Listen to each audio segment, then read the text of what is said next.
Hey everyone, tonight we're strapping on our spurs and venturing into the raw, unforgiving heart of the frontier. We're going deep into the cracked leather, the dust-choked trails, and the blood-splattered promise of wealth that defined one truly unhinged profession: Wild West bounty hunting. Forget the romantic myths. This wasn't a civilized game of cat and mouse. This was where naked desperation collided with lethal desperation. It was a chaotic theater of guns drawn, absolute lack of rules, zero backup, and a constant, dizzying uncertainty over who held the upper hand, or who was even the predator. Think your week's been tough? Try tracking a wanted horse thief deep across unforgiving Apache territory, armed only with a questionable, rusty revolver, a name crudely etched into a piece of wood, and the shaky promise of $15 if, and that's a monumental if, you manage to survive the pursuit. Spoiler warning, statistically, you'd be better off not taking this gig. So, before you settle in too deep, please take a second to hit the like button and subscribe, but only if you genuinely appreciate the mayhem I recount here. And tell me, where are you tuning in from and what time is it? I'm genuinely curious which corners of the globe are sacrificing sleep for a dive into 19th century frontier chaos. Now let's set the mood, dim the lights, perhaps turn on a fan for that steady, soft background hum, and let's ease into tonight's grim journey together. Picture yourself standing just outside a splintered, creaking saloon door in 1871. Your worn boots are barely gripping the dusty porch planks as sweat streaks down your neck. The paper clutched in your hand is trembling, not strictly from fear, but from the brutal combination of oppressive heat, physical exhaustion, and that faint, undeniable tremor of anticipation. It's a wanted poster, cheap paper, smudged ink, a poorly rendered face. That nose is definitely exaggerated. Dead or alive, the stark lettering screams. Below it, the payoff, $200. Adjusted for today's inflation, that's easily pocketing north of $4,000 for neutralizing one man. One clean trigger pull, maybe two if he proves nimble. This is bounty hunting, frontier style. It's a legal gray zone, yes, but one painted vividly in blood and gunpowder, where justice is simply whatever you can manage to pack into your saddlebag. You operate without a badge, without backup, and certainly without guarantees. All you possess is raw grit, a well-maintained sidearm, and the faint, cold hope that you might stay upright long enough to collect the promised reward before some other desperate soul decides your own head is worth more. You hear the legendary stories, half boast, half macabre eulogy, about your peers. The one fellow who dragged in an entire gang of cattle rustlers hogtied to his wagon, each minus a few fingers for good measure. The man who reportedly dropped his quarry with a single shot fired from a church steeple 2 towns distant. And then there are the ones nobody speaks about, those who simply disappeared into the rock formations, who bled out in nameless desert creeks, or who were outplayed by someone faster, smarter, and infinitely more desperate. The West right now isn't merely untamed, it is utterly starved for justice, or at least for some brutal facsimile of it. Local sheriffs are either hopelessly overwhelmed by the lawlessness or, worse, they're actively complicit in the crimes. Law enforcement is a fragile, loose patchwork, self-appointed posses and battle-scarred Civil War veterans desperately seeking a new conflict to define themselves. This grim vacuum means that if you are brave enough, or perhaps merely reckless enough, you are entirely free to write your own rules. That is precisely where you find your opportunity. You ride alone, as trust is the rarest commodity. The only thing more unreliable than the local law is the flimsy paper that these wanted posters are printed on. Towns are separated by vast, hostile distances, and reliable information travels slower than a sickly mule. Thus, every time you spot a poster nailed to a rotting saloon post or tacked up at a dusty general store, you are instantly faced with crucial guesswork. Is this information current? Is the fugitive still lurking in the vicinity? And most pressingly, are you the sole hunter on his trail? You pass through Deadwood, where the sheriff is often too inebriated to maintain his balance, let alone the peace. He merely waves off your inquiries about a man named Lyle Two Ears Harbor, a moniker he supposedly earned by collecting grisly trophies from his defeated rivals. You actually gather more concrete intelligence on Lyle from a toothless piano player than from the designated lawman. The old man claims Lyle is holed up near the cliffs just north of the canyon. Treacherous, slippery terrain, absolutely perfect for an ambush. But you've come this far. You ride out at the first hint of dawn, the wind sharply biting your face as the landscape yawns open into raw, cracked earth. Your armaments are standard: a lever-action rifle strapped across the saddle, a reliable Colt Peacemaker heavy on your hip, and a length of rope coiled on your back. The wanted poster, now sweat-dampened, flutters inside your coat pocket, whispering like a damning ghost. You realize you only have a crude sketch to go on. Lyle could be anyone. He could, chillingly, even be you on the next poster if you miscalculate your move. The tracking is frustratingly cold initially: hoof prints that simply terminate in the brush, boot tracks that disappear entirely by the creek bank. You circle back, trying to inhabit the mind of a man fleeing certain death with a price on his head. Does he conceal himself in plain sight, perhaps posing as a humble ranch hand? Or does he dig in deep, allowing the hunter to approach before striking with the vicious speed of a cornered rattlesnake? By high noon, you catch the telltale wisp of smoke, faint, but undeniably there, a campfire. You dismount silently, every muscle fiber in your body pulled taut with adrenaline. Rifle leveled, you move low, slow, agonizingly slow. From behind a concealing rock, you spot him, alone, spooning beans directly from a can. It might be Lyle Two Ears himself. A scattergun rests within his reach, but he remains oblivious. You weigh the options. One pull of the trigger means a clean $200, perhaps a bonus if you manage to keep him breathing. But what if you're wrong? What if this is just a hapless drifter caught in the wrong place? Then he shifts, and you see the definitive proof, a specific, jagged scar tracing his jawline, exactly as described on the poster. It is him. The ensuing standoff lasts 3 eternal seconds. You shout a warning. He instinctively reaches for his weapon. You fire. The rifle recoils violently, and he slumps over. Not dead, but certainly incapacitated. You secure him tightly, roughly bandage his leg, and then hoist him onto your saddle like an inert sack of feed. The return journey is protracted and miserable. He spits threats, laughs maniacally, and calls out epithets that are better left unsaid, even in the darkness. But he is your property now. You deliver him to the jailhouse in a hard-scrabble town named Bitter Gulch.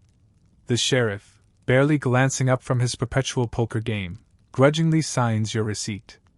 $200 in heavy coin. You walk back out onto the street, your belt jingling audibly, sounding like a prematurely shaken Christmas tree. But here is the dark truth the legends conveniently omit about frontier bounty hunting: you never sleep soundly afterward. Your reputation travels faster than you do, and you instantly become the newest target. Some resent you for profiting off another man's desperation, others simply covet your heavy coin. And Two Ears? He has family. He has brothers. The chaotic descent has only just begun. That $200 suddenly feels far heavier than mere currency. You carry the coin, a cumbersome weight, in a canvas pouch cinched tight to your belt. You exit Bitter Gulch acutely aware of the dozens of eyes boring into your back. Every saloon door creaks louder now. Every brief glance from a stranger lingers for a fatal second too long. You are no longer just a bounty hunter. You are a marked man who has antagonized a clan infamous for mutilating those they merely liked. Lyle Harper has 2 brothers still drawing breath, perhaps 3, if you count the spectral one everyone swears is a ghost, a deranged preacher, or both.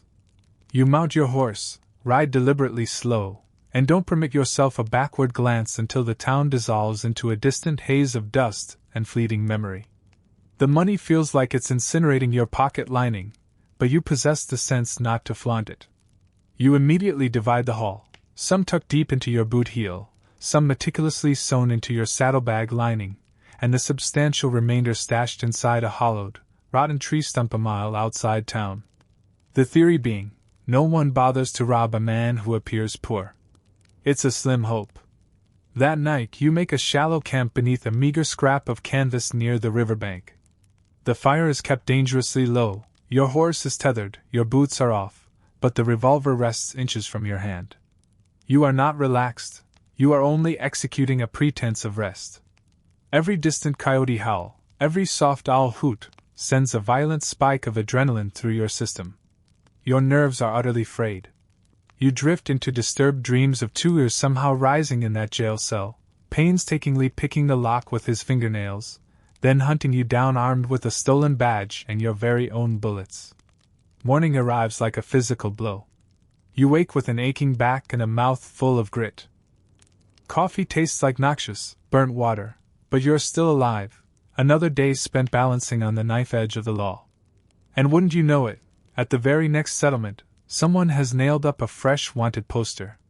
This one reads, James Spider Callahan. Charges, horse theft, arson, attempted murder. Dead or alive. Reward $500. $500.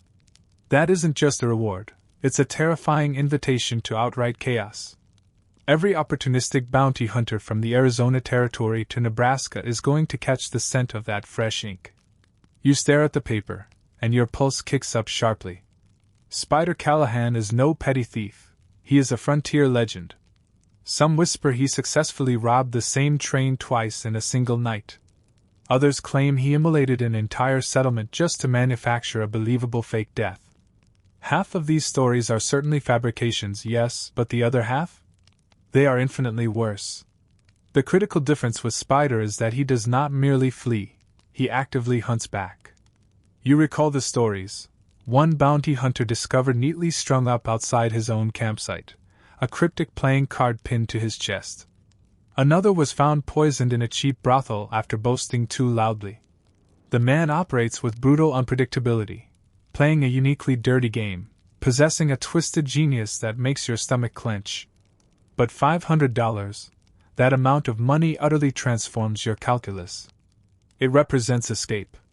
You could purchase proper land, get out of this life, build a solid home with a permanent roof and 4 walls, perhaps even achieve more than 2 hours of uninterrupted sleep without frantically scanning the shadows. So, you begin your inquiries discreetly, no obvious questions, just a few low whispers in a back alley saloon, a few coins slipped quietly to a nervous stable hand. You discover Spider was last tracked heading toward Devil's Backbone, a stretch of ragged, remote cliffs so treacherous that most sane travelers refuse to ride there after dusk. It is the ideal locale either to vanish completely or to construct a flawless trap. You stock up on supplies, meticulously double-checking your ammunition count, and you add extra rope. You also pay a visit to a grizzled blacksmith who sells you a bizarre device, a small, menacing metal snare that snaps shut like a bear trap, but perfectly sized for a human ankle. Brutal, yet undeniably effective. He mentions a bounty man named Brigg who utilized one last month, successfully bringing in 2 brothers who tried to kill him while he slept. Brigg, the blacksmith notes, didn't even appear stressed. Of course, Brigg did lose 3 toes to frostbite last winter, so the anecdote isn't exactly a ringing endorsement of this vocation. 2 days later you ride out, opting for the longest, most circuitous route possible to circumvent known ambush zones. You pass through utterly ruined ghost towns, entire settlements hollowed out by the twin diseases of gold fever and banditry. In one, a church still stands precariously, its pews now filled with old bones and profound silence. You do not linger. By the time you reach Devil's Backbone, the very air feels alien, thinner, drier, as though the land itself is actively rejecting your presence. You set up a concealed camp behind a large boulder near a frequented game trail and settle in to wait. Spider is known to move light and with unnatural speed, but even a phantom leaves some trace. You find smudged boot prints, the remains of a rabbit expertly skinned, and then, most unnervingly, a discarded whiskey bottle with a live black widow spider crawling lethally out of its narrow neck. You fixate on it for a long moment. Is it a direct, chilling warning, or simply his idea of a twisted joke? Just after dusk, you hear it, a twig snaps, then another. You instantly freeze, your hand gripping your pistol, your heart hammering so loudly you are convinced its rhythm is echoing throughout the entire canyon. A figure emerges sharply against the ridge line, silhouetted dramatically by the moonlight. He moves smoothly, confidently, and he is dragging something heavy. It isn't animal prey, it's a human corpse. You wait, barely daring to inhale. Spider is not merely dangerous, he is deeply theatrical. If he is showing himself, it is a deliberate performance, not an accident. Then the wind shifts, and the sickening stench hits you: decay, old blood, and sunbaked leather. He is dragging a fellow bounty hunter, or what remains of one. Maybe it's Brig, maybe it's someone greener, someone too slow. It doesn't matter. The message is unmistakable: continue this chase, and you will share this fate. But running is not an option. Not yet. The following morning, you discover a fresh line of boot prints leading south, expertly winding through a tight, narrow pass. You follow, moving with extreme caution, but not before setting that metal ankle snare just behind your original campsite, half hoping he's reckless enough to backtrack. Hours pass, and then you see him. Not the whole man, just a fleeting glimpse, a flash of his coat disappearing into the thorny brush. You raise the rifle. Slow your breathing. Aim. Click. Nothing. A misfire. You choke back a violent curse, diving for cover and frantically fumbling the bolt mechanism. Then bang. A shot rips through the air, spitting dirt an inch from your face. He knows exactly where you are. The game is fully engaged. You scramble desperately for a better vantage, fire 2 shots blindly into the thicket, and roll away. Silence. When you risk a peek, he has vanished. You return to your camp shaken, agonizing over whether you simply missed the target, or if he deliberately allowed you to live. That night, the metal snare is sprung. It has caught something. It is not Spider. It is a raccoon, and nailed to its body is a crumpled note that simply reads, "Too slow. Try harder. Spider." Your hands shake subtly as you read it. That night, you feed the fire higher than is safe. You realize you are not merely pursuing a criminal, you are locked in a sophisticated duel against a theatrical madman. Spider Callahan is exactly the type of man who delivers terrifying messages via mutilated raccoons before dissolving back into the canyons like a vengeful ghost. You wake the following morning with your hand already clamped around your pistol grip, your eyes bloodshot from a night spent interpreting every subtle noise as a threat. Your horse appears utterly fed up, staring at you with an expression suggesting a serious reconsideration of your partnership. You can't fault the animal. This transcends normal bounty work. It's a relentless psychological war that you were wholly unprepared for. And yet, it is only day 3. But you are not about to yield.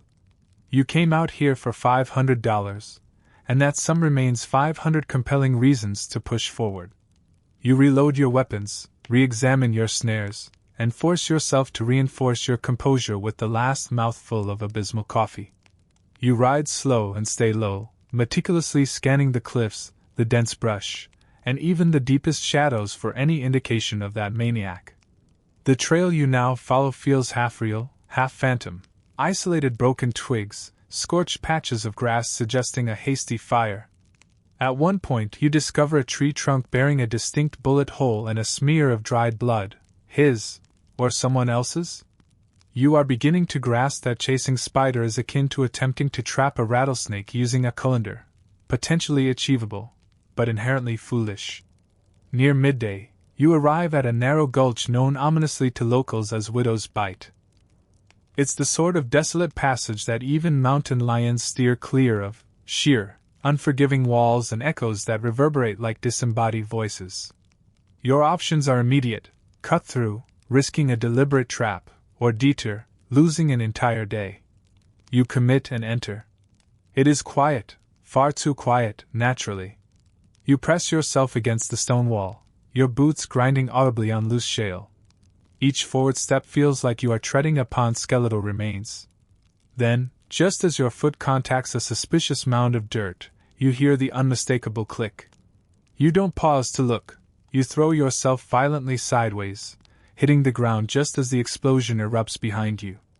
Dust, rock, and one exceptionally unlucky jackrabbit fly skyward. You are physically intact, though your pride is severely damaged.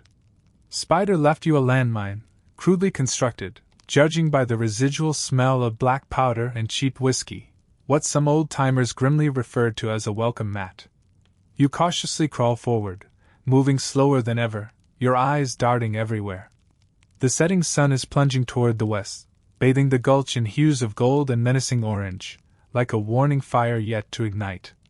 At the far exit, you spot something dangling from a low-hanging branch. It's another note, this one tersely stating, "Better." You are almost shamefully impressed. Almost. You establish camp just beyond Widow's Bite, selecting a rock overhang that feels utterly exposed but provides a dramatically impressive silhouette. The stars tonight are intensely bright, sharp pinpricks against the vast black canvas. Your fire is small, meticulously controlled. You chew your tough jerky as if it were a gourmet delicacy, staring into the flickering flames, contemplating how many other trackers Spider has successfully outwitted, or outright murdered.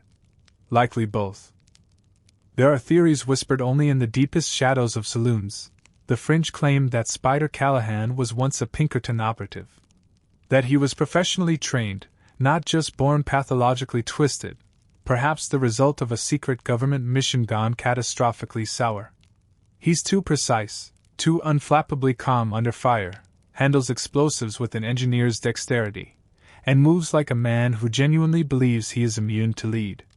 Some believe he suffered a psychotic break during a botched manhunt, executed his partner, and simply decided to keep running. Others propose Spider isn't a single person at all, but two cunning brothers operating in tandem, trading identities, shifting clothes, and deliberately sowing confusion among those pursuing them. One hides, the other stages a distraction. Together, they survive by methodically cultivating the myth. And then there are the truly fantastic theories, that he is genuinely cursed, perhaps even unkillable. A few claim he has been shot a dozen times and simply walked away, laughing.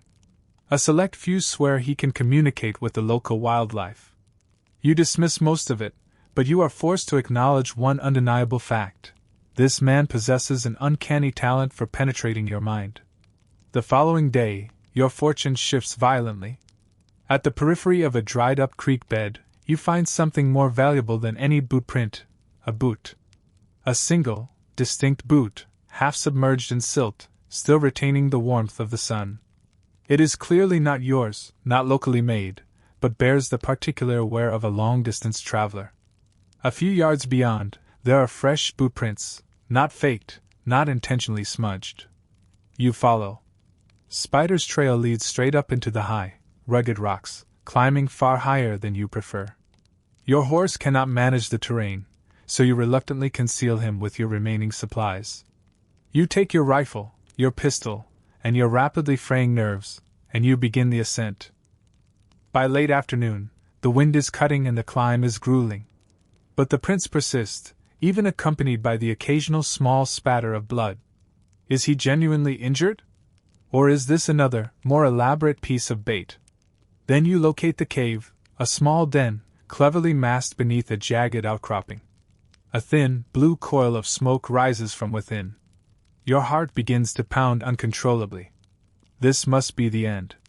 You edge forward, your breathing shallow, your eyes struggling to adapt to the interior gloom.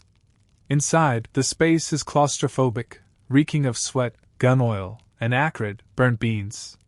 There's a crude bedroll, a few items from a scattered pack, and a detailed map marked with ominous red X's. No sign of Spider, only his equipment, his personal debris. Then you spot it, a taut tripwire, mere inches from your boot tip. You instantly freeze, tracing the wire to a rigged pistol secured firmly into the stone wall. Clever, silent, and designed for lethal efficacy. As you cautiously step back, your heart pounding thunderously, you inadvertently kick over a metal canteen. It clatters loudly. You wait, paralyzed. Silence. You grab the map, snatch some of his remaining rations, and scramble to retreat. Halfway down the ridge, a rifle shot rings out, immediately followed by a second. Stone fragments explode right next to your skull. He was watching you the entire time, simply toying with your approach. You duck, roll, scream an oath, and blindly fire 2 return shots up the steep slope. Silence returns instantly. No movement, no counter-fire. When you finally reunite with your horse, you are winded and badly bruised. But your saddlebag now holds Spider's map, a document showing far more than just escape routes. It details towns he has circled, specific names, cryptic dates, suggesting not just his projected movements, but perhaps a literal trail of previous victims. You ride hard into the next settlement, Dust Creek, looking like a man who has genuinely witnessed a ghost, because, in a way, you have. The sheriff, a bored-looking man with a severe broom mustache, doesn't waste time on unnecessary questions.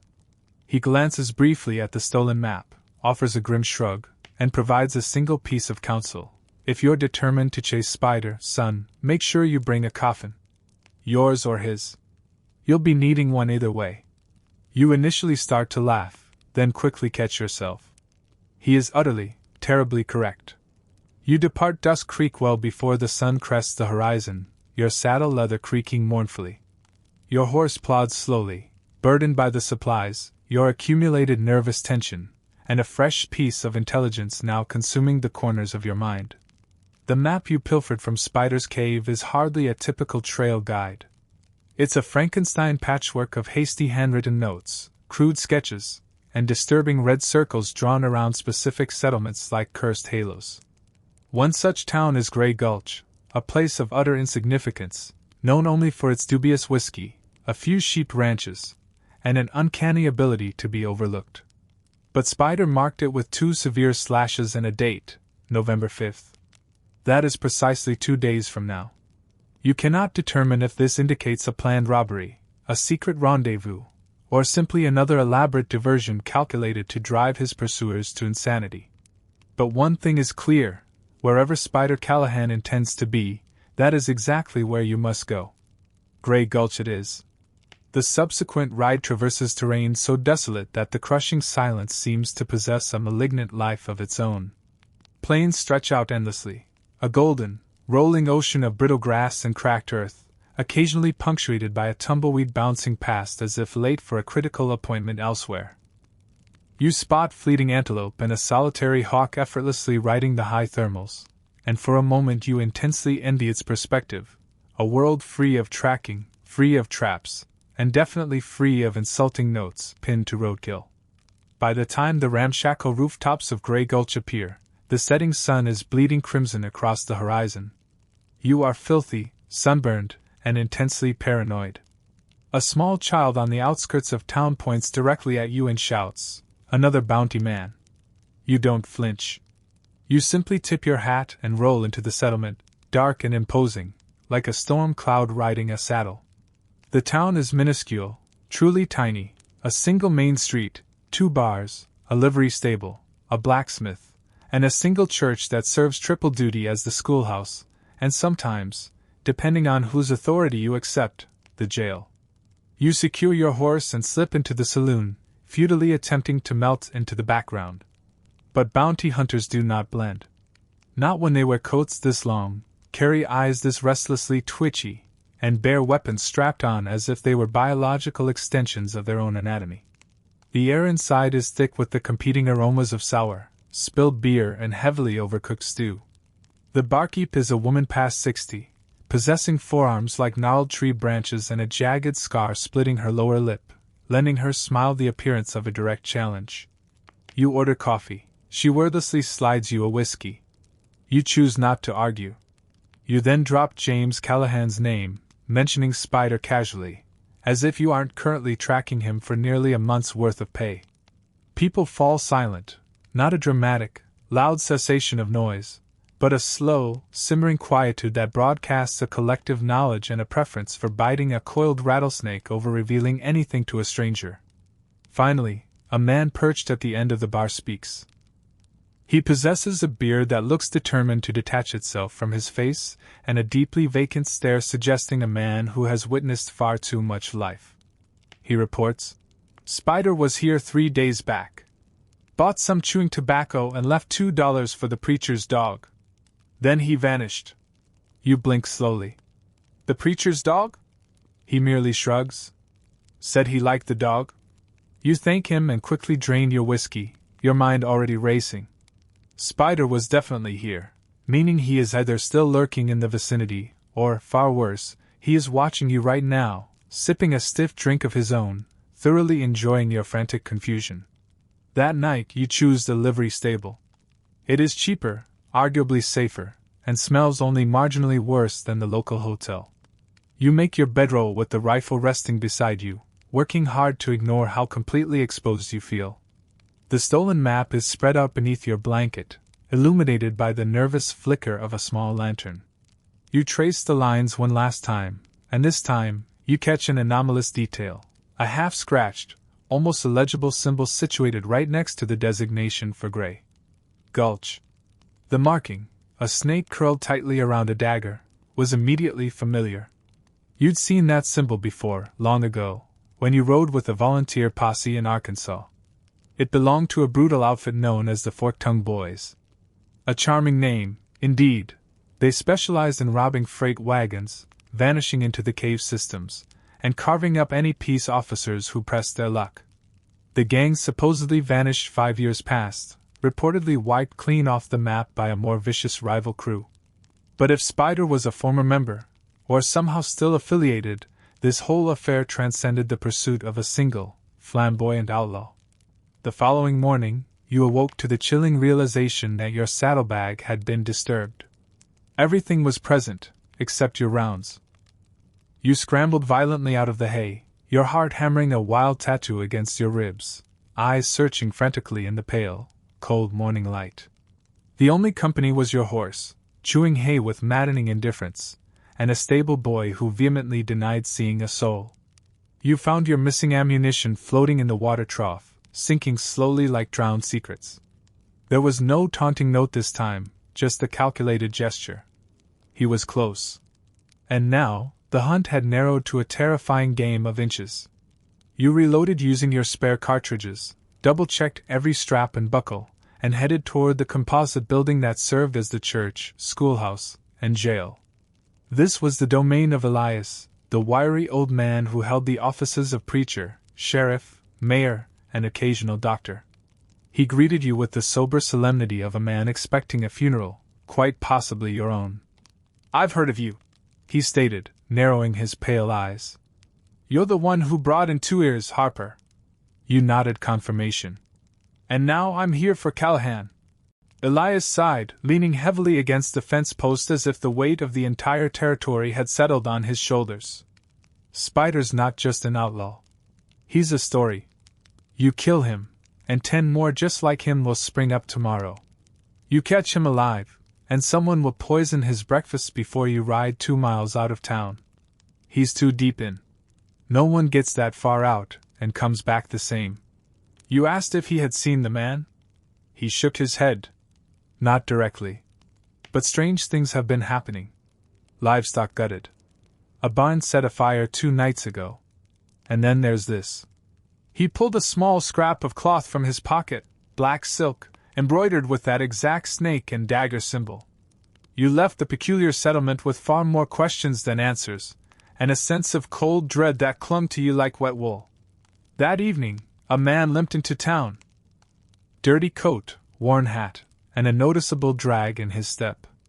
No one paid him much mind until he collapsed outside the saloon, bleeding profusely from a stomach wound, at which point the place erupted into panic. You were there in seconds.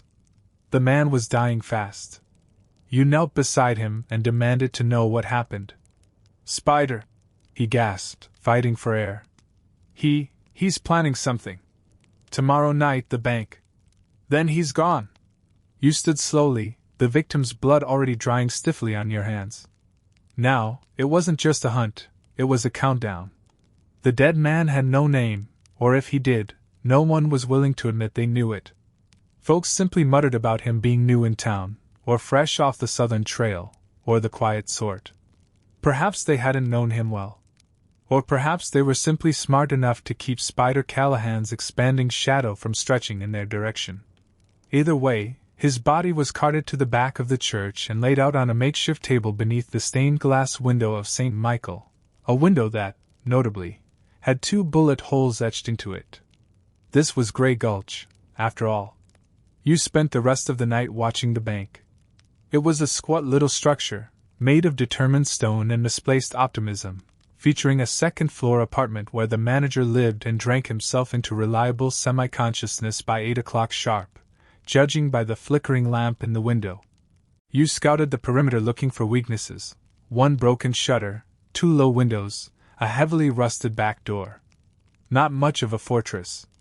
If Spider intended to rob it, burn it, or blow it sky high, it wouldn't require much effort, which was probably the entire point.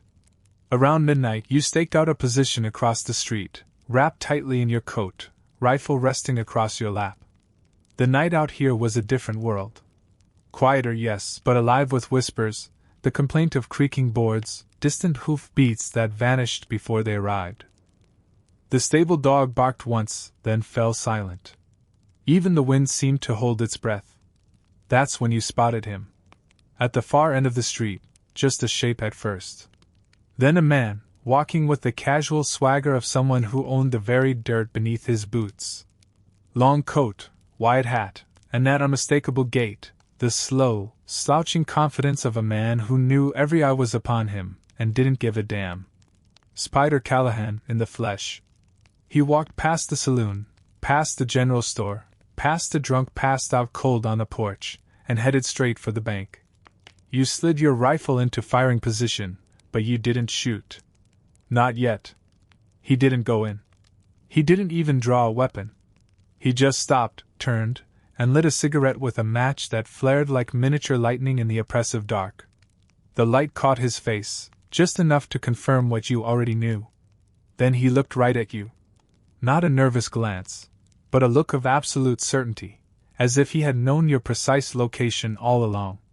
As if this whole thing, this town, this plan, this night, was a story he had meticulously written, and you were merely here to turn the pages. He tipped his hat, turned away, and walked off into the impenetrable dark.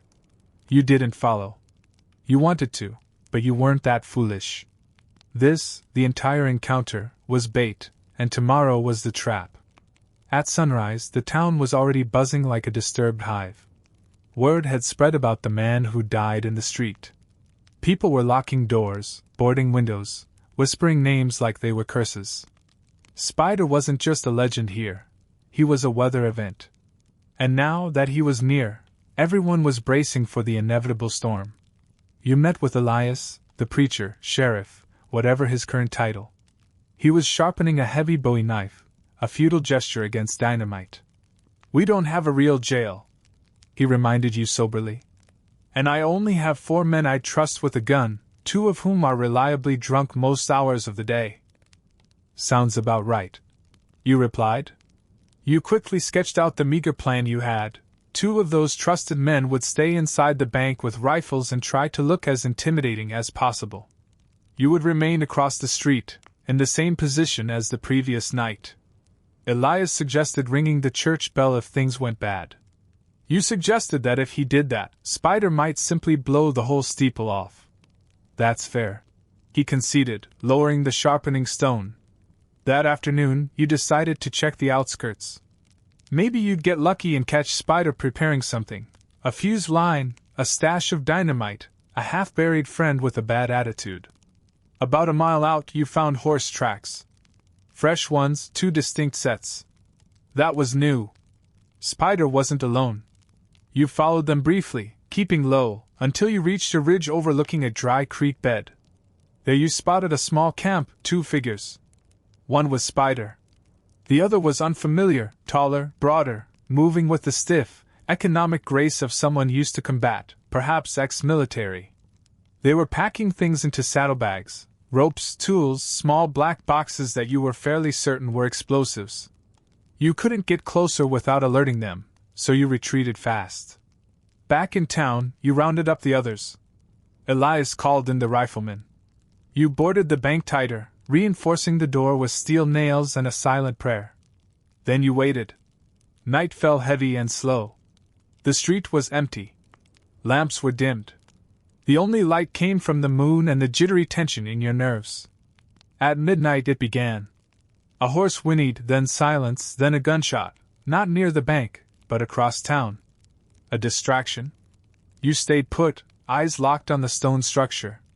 A second later, a stick of dynamite landed 10 feet from the back door. You shouted, "Raise your rifles." But the explosion hit first. A blinding blast of fire and dust threw stone and splinters into the night air. Screams followed. The bank sidewall caved slightly, but the main structure held for now. Gunfire erupted from inside. Your 2 riflemen were engaged.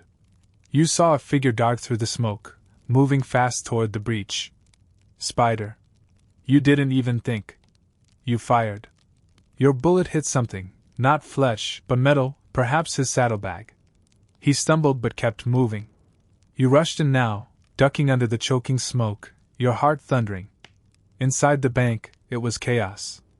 One of your men was down, bleeding badly. The other was trading fire through the front window.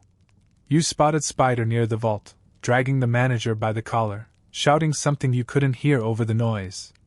You raised your weapon again, but then a sharp, searing pain flared in your shoulder. You'd been hit through the wall, maybe a graze, but deep enough to throw you off balance. You fell behind the teller's desk as Spider made his move. He tossed the manager aside, grabbed a satchel, heavy with coin by the sound, and headed for the breach. You pulled yourself up, bleeding and furious, and took one last desperate shot. This time you hit him. He stumbled hard, dropped the satchel, and shouted a raw curse, but he didn't fall. Instead, he turned, locked eyes with you, and smiled, a cruel, satisfied flash of teeth. Then, he vanished into the billowing smoke. You limped after him, but by the time you hit the street, he was gone. A second horse waited just beyond the hill, and both riders, Spider and his new friend, were already blurs in the dark. They left behind a busted bank, a dead man, and a trail of unanswered questions. You stood there, bleeding and bitter, as the townsfolk emerged, coughing and pointing.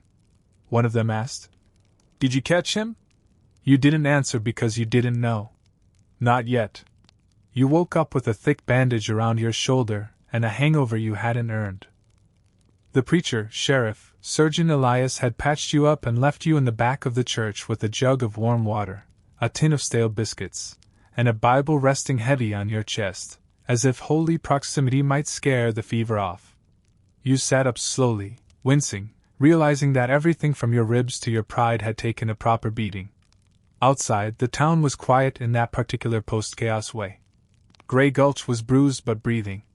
The bank was blackened at one corner. The manager was locked in his upstairs apartment, refusing to descend until someone could prove Spider Callahan was at least 100 miles away. And the rifleman who survived the firefight was now being referred to as Lucky Pete, despite having lost half his ear. And Spider? Gone. Just gone again. It didn't feel like defeat, not entirely. You'd stopped him from cleaning the bank out, and you had definitely shot him. There was dark, fresh blood on the dirt.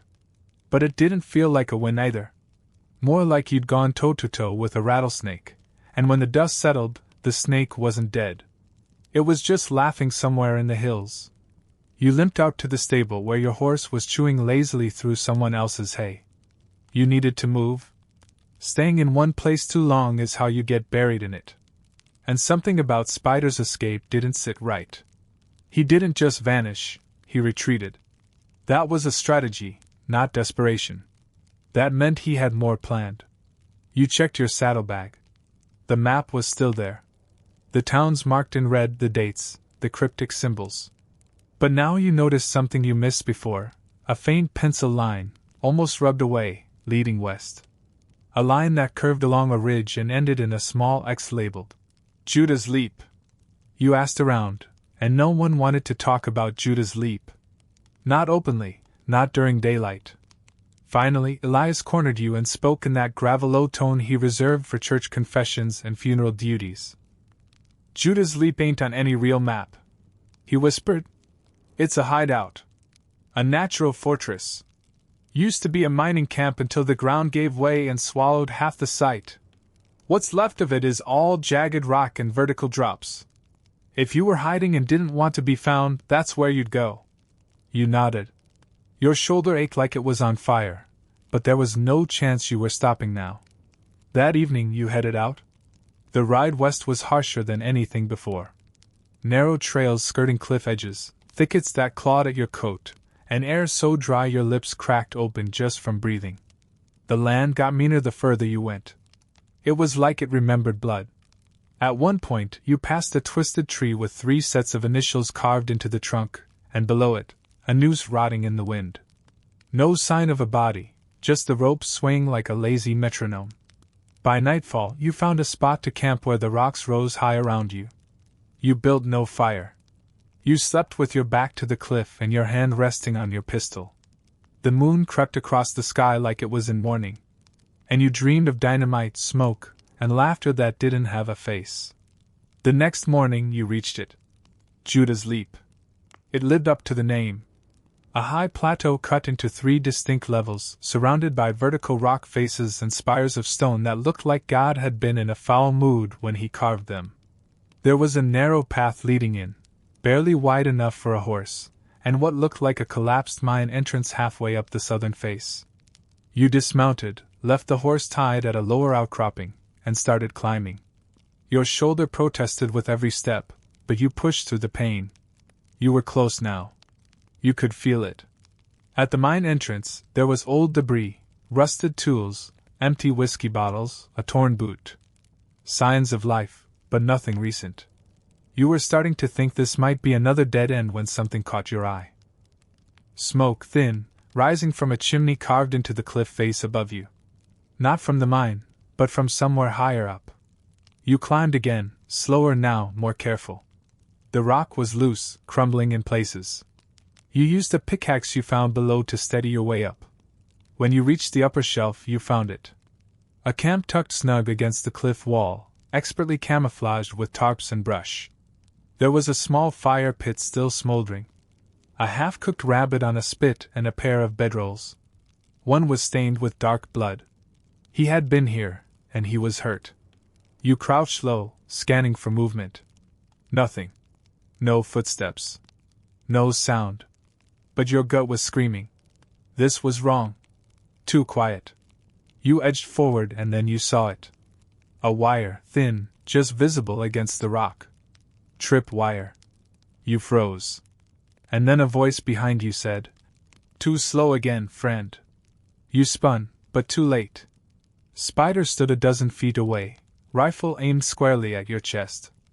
A bandage was wrapped tightly around his side. He was grinning like a man who had just won a bet he never doubted. "You're consistent," he said. "I'll give you that. That bank robbery went south." He shrugged. "Distractions are messy. Sometimes they bleed. You did something stupid." You smirked. "You planning on talking me to death, or do we get to the shooting part?" He stepped closer, the rifle still steady. "See, here's the thing. I don't actually want to kill you." That threw you. He noticed. "You're not like the rest," he said, his voice dropping slightly. "You've got some sense, some fire. You actually understand what this life is." "And what life is that?" you asked, stalling, watching for any sign of weakness. He lowered the rifle just a hair. "One where the law ain't about right or wrong. It's about who's faster. Who's willing to do the worst thing first. You know that. I see it in your eyes." He wasn't wrong. But he wasn't entirely right either. "I hunt men like you," you stated flatly. "Because if no one does, you keep going. You burn towns. You gut good people." "Good people," he echoed, laughing softly. "There's no such thing. Just people who ain't desperate yet." Then he tossed something, and instinct took over. You ducked, rolled. It wasn't dynamite. It was dust, fine powder flaring bright in the firelight.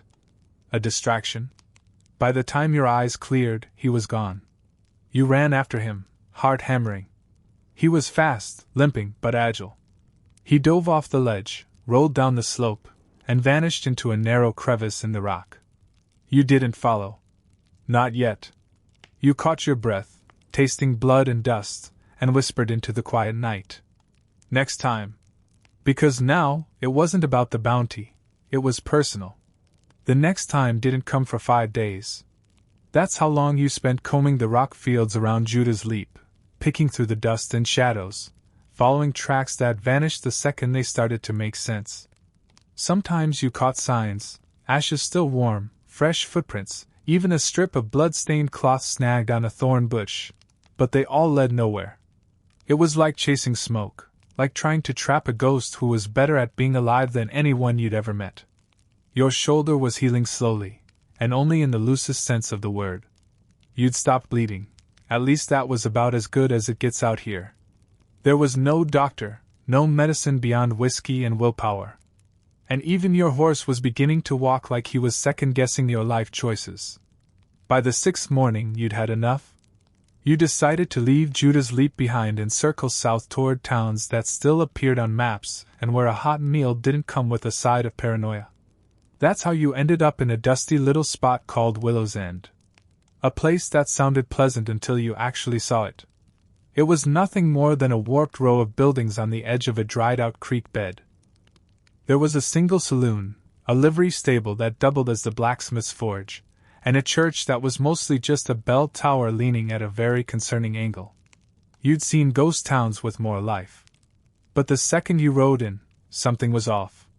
People stared, not just casual glances, but the kind of looks that pinned you to your saddle and started rearranging your obituary. Then you saw it, a fresh wanted poster nailed to the front of the saloon. Not weathered, not sun-faded. It was him, Spider Callahan, but not like before. This one wasn't offering a few hundred and a shrug. This one said $2,000, dead or alive. And under that, in bold red ink, wanted for the murder of U.S. Marshal Clyde Hella. You stared at it for a long moment, not because it shocked you, Spider always had it in him, but because of what it meant. Killing a marshal wasn't just criminal, it was war. The government took that sort of thing personally. When a deputy died, there was paperwork.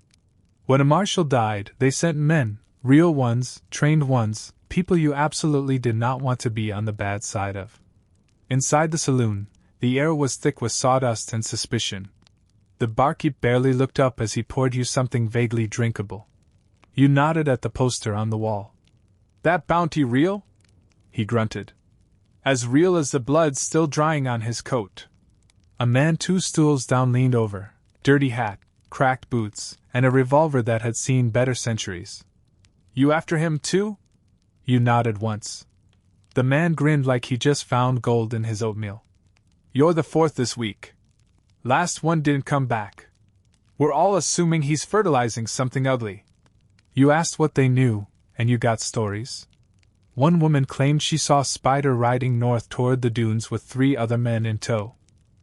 Another swore he was holed up in an old church 10 miles west with a new gang calling themselves the Red Tooth Riders, a name that sounded like something a drunk teenager would make up and still somehow fit the vibe perfectly. Then there was the old man in the corner who claimed Spider wasn't even in the area anymore, that he'd lit a fire under the Pinkertons and vanished across the border disguised as a priest. Most of it was nonsense, but 2 things lined up.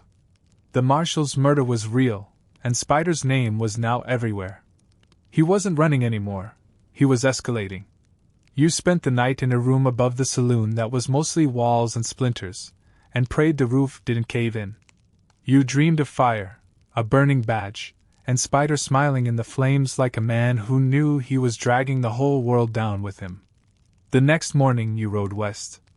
You were headed for a place called Gallows Bend, another fringe town with no sheriff, no rules, and just enough coin moving through it to attract the wrong kinds of people. You figured if Spider was recruiting or hiding, he'd be there. The ride was brutal. He'd press down like a hand on the back of your neck. You passed 2 rattlesnakes mating in the open, completely unbothered by your presence. Must be nice. By dusk you reached the outskirts of Gallows Bend. From a distance, it looked like any other half-dead outpost, rooftops warped, fences sagging, dogs barking at ghosts. But the moment you stepped foot into town, you felt the tension. There were more horses tied up than made sense for a town this size. More men with guns slung low on their hips, walking like they'd already chosen who they were going to kill if things went sideways. You headed to the saloon, of course. This one was louder, meaner. A haze of cigar smoke hung low like a toxic ceiling. You saw 3 card games, a knife fight in progress near the back, and a man passed out face first into a plate of beans. Your kind of place. You asked around? No one dared say Spider's name, but you started to hear whispers. Someone called, the preacher, was here.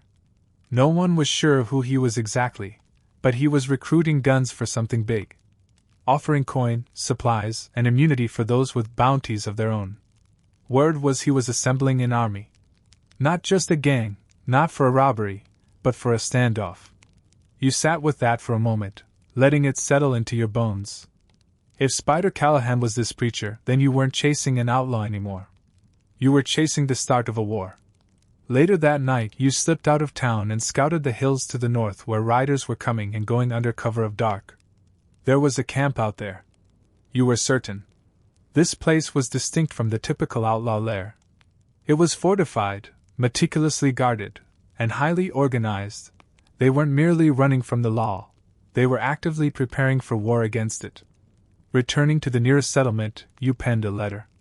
It wasn't addressed to a specific person, but rather served as a final testament, the kind a man composes when he realizes the tides of fortune are turning, and his position might soon shift from hunter to prey. Sleep offered no solace. You only managed a restless half-slumber. At sunrise, you prepared your gear. You were bound to locate that elusive camp, to confront the man they called the preacher. If this turned out to be Spider, you resolved to bring the whole matter to a definitive end, whatever the cost. You abandoned any thought of traditional stealth. Experience had taught you that figures like Spider, or the preacher, if he was indeed adopting new monikers, were rarely unsettled by men who slipped through the shadows. What truly shattered their composure was brazen confrontation, walking straight into the lion's den and meeting their gaze. Nothing unnerves a truly bold man faster than the unexpected sight of equal audacity. Therefore, you rode toward the northern hills, the morning sun casting your long shadow ahead. Your rifle was strapped conspicuously, visible for miles. Let them observe your approach. Let them debate whether you carried a hidden company of backup or simply harbored a profound death wish. The path wound through a canyon, its jagged rocks resembling a skull split down the middle. Locals grimly named it Widow's Pass. You recalled the name specifically because of the accompanying folk tale, a woman who supposedly lost all 5 of her husbands there, each victim of a unique form of treachery, poison, a pistol shot, a knife, fire, and a kick from a mule. You suspected the tale involving the mule was likely the most accurate detail in the whole gruesome legend. Just beyond the second rocky ridge, you located it, the camp. It occupied a wide, natural basin, cleverly concealed from the main thoroughfare. There were approximately a dozen tents, flanked by 2 crude lookout towers constructed from scavenged lumber and wagon wheels. A signal fire smoldered lazily at the center. You noted a horse corral, a covered wagon clearly serving as a secured munitions stash, and at least 20 men milling about, carrying firearms far too polished for simple cattle herding. You did not ride straight toward them. Instead, you dismounted a half-mile away and crawled toward a vantage point on a nearby bluff. From this height, you meticulously scanned the faces, the routines, and the overall structure. This wasn't a disorganized gang. It was a bona fide militia. These men weren't planning a simple train robbery. They were drilling, maintaining strict organization, and operating in military-style shifts. You watched one man instructing a group on how to pack dynamite into hollowed-out fence posts. A terrifying thought. Another was sketching something that strongly resembled a town map, perhaps Gallows Bend, or maybe a larger target. And then your gaze settled on him. Spider Callahan, or rather, the man who had completely shed the skin of the outlaw known as Spider Callahan. He stood before the fire, his coat immaculate, his hat cocked back, and, most noticeably, he no longer favored his injured side. The wound must have fully healed, or perhaps the injury had been a deceptive ruse all along. He was dispensing orders now, projecting authority, not merely struggling for survival. He barked instructions, referencing the sketched map with expansive gestures. He wasn't hiding, he was commanding. A man joined him, noticeably taller, powerfully built like a tree stump with arms like timber. This might have been the second rider from Judah's Leap. They conferred briefly before separating. You watched as Spider, no, the preacher, moved toward a smaller tent set slightly apart near the back perimeter. It was private, heavily guarded. That was your objective. You waited patiently until the last vestige of dusk, and then you began your approach. The movement was far from smooth. At one point, you slipped on loose shale, crashing onto your back in a bush riddled with thorns. You bit down hard on your lip to stifle a curse and carefully extracted half a cactus from your thigh before resuming your silent crawl. Eventually, you reached the camp's outer boundary. You found a momentary gap in the patrol sequence near the northern perimeter, just enough time to slide through, ducking low between the tightly packed tents and taking cover behind the munitions wagon. Now you could hear the voices clearly, dangerously close. "Are they still coming?" one man asked quietly. "3 groups already passed the canyon," came the low reply. "The rest are due by sunrise. The preacher says we'll make the first strike by Sunday." First strike? You had always known Spider was audacious, certainly dangerous. But you hadn't realized he had fully embraced the role of warlord. This was no longer about settling a personal score or seeking simple revenge. This was a nascent revolution. You slipped silently toward the back tent, navigating the deep shadows, ensuring your boots made no sound on the packed earth. 2 guards leaned against their rifles nearby, only half alert. You were mentally calculating the odds. 1 man against 2, burdened by a nagging shoulder injury and an aching leg, when a furious commotion erupted behind you. Gunfire, screaming, the unmistakable sounds of a direct attack. Someone else had just hit the camp. Chaos spread through the basin like dry wildfire. You didn't waste a second of the diversion. As the 2 guards spun and sprinted toward the sound of the fighting, you darted into the tent. The interior was dimly illuminated by a lantern swinging slowly from the central rope pole. Maps covered the ground, crates were stacked high, and a desk was littered with important papers. Behind the desk sat Spider Callahan, staring straight at you with the unnerving calmness of a man who had anticipated this exact moment since breakfast. He made no move for a weapon. He simply leaned back further in his chair, fingers steepled, and said, "You again? You really think you can take on the territory?" You demanded, stepping forward, your gun drawn but held low. He offered a cold smirk. "I don't need to take the territory. I just need to bleed it long enough that it collapses on its own." You desperately wanted to pull the trigger. But the way he remained utterly calm amid the surrounding madness unsettled you profoundly.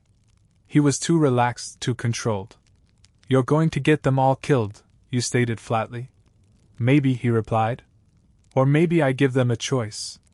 I give the drunks, the drifters, the misfits, and the outlaws something worth more than dying alone in the dirt." "You're not a hero," you snapped. "I'm not pretending to be."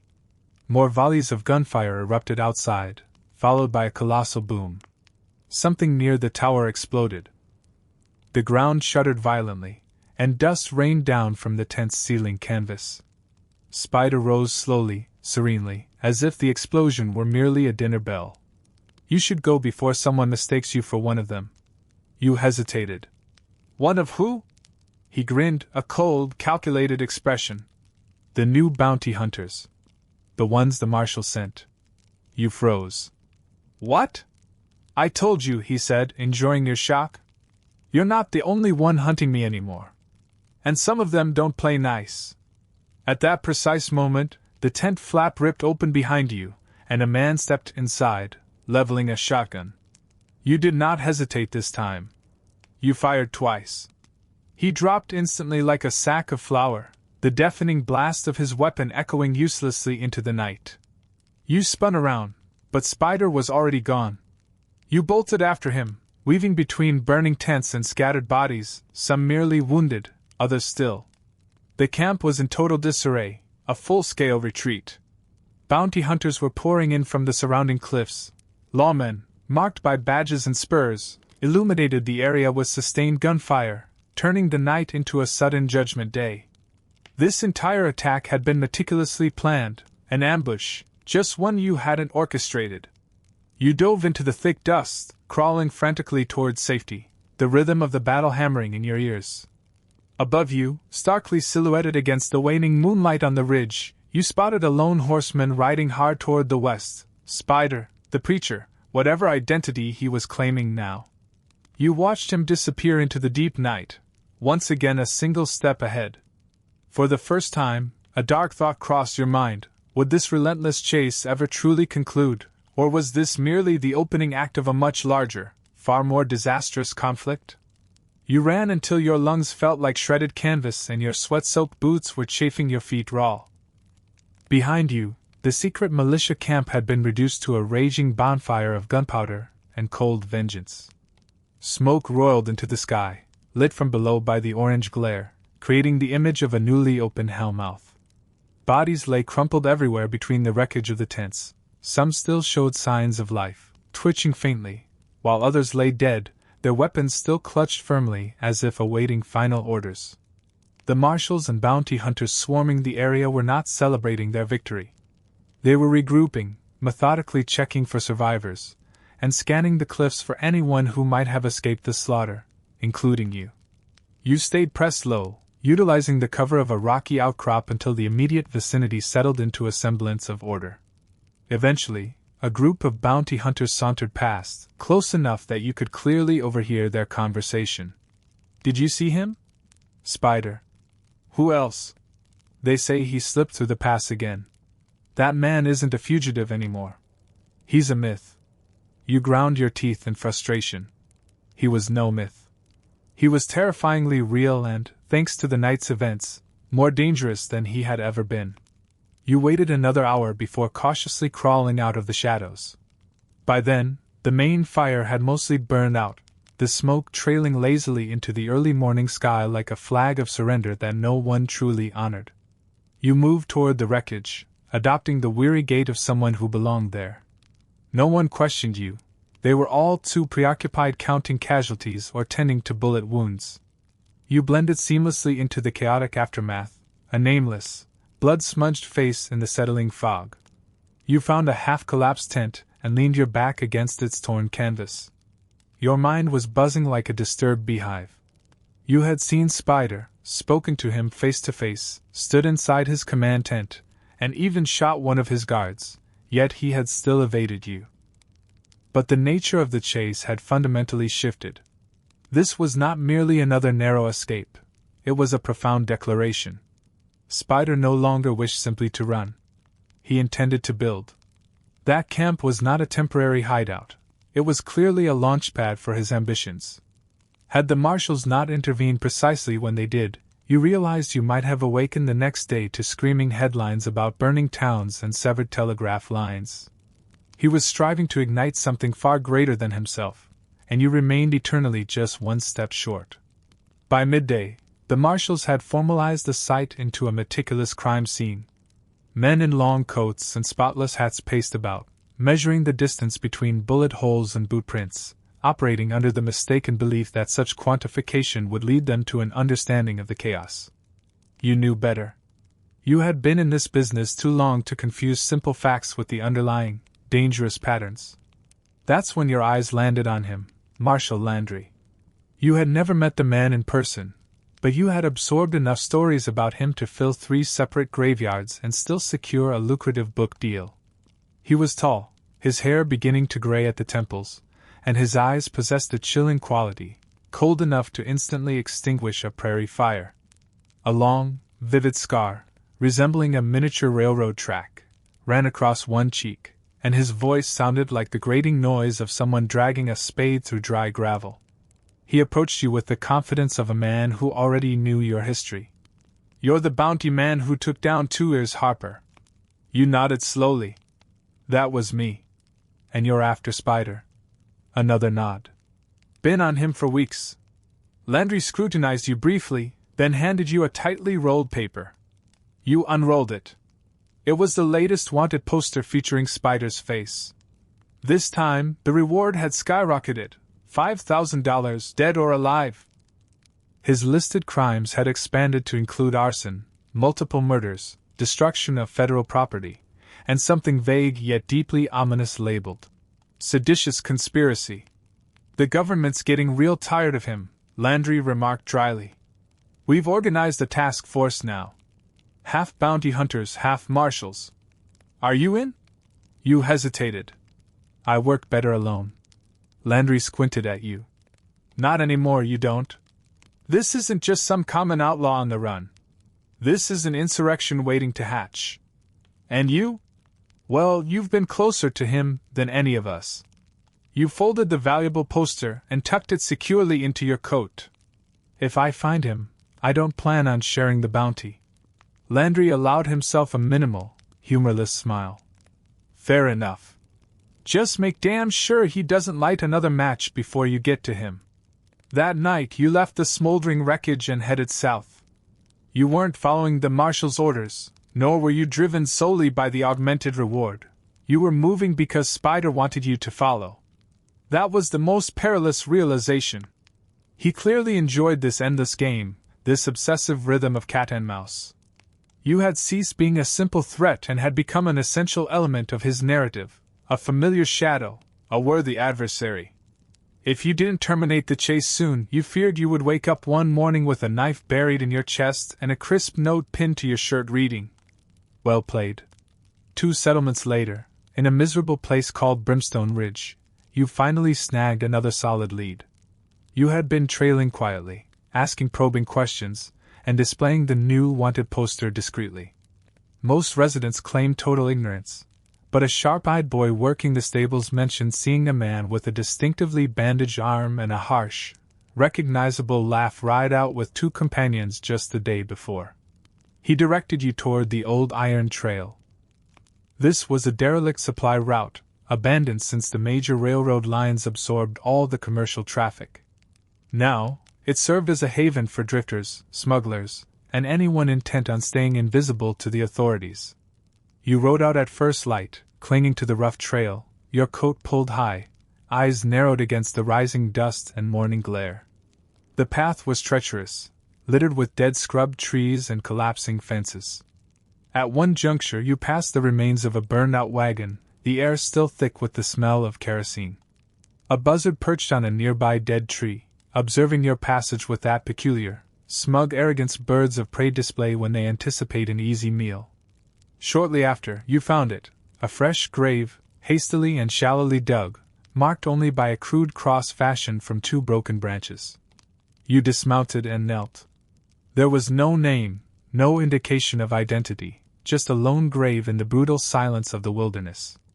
You carefully began to dig, using your hands and the flat blade of your knife. The body was still warm. He had been shot once in the gut.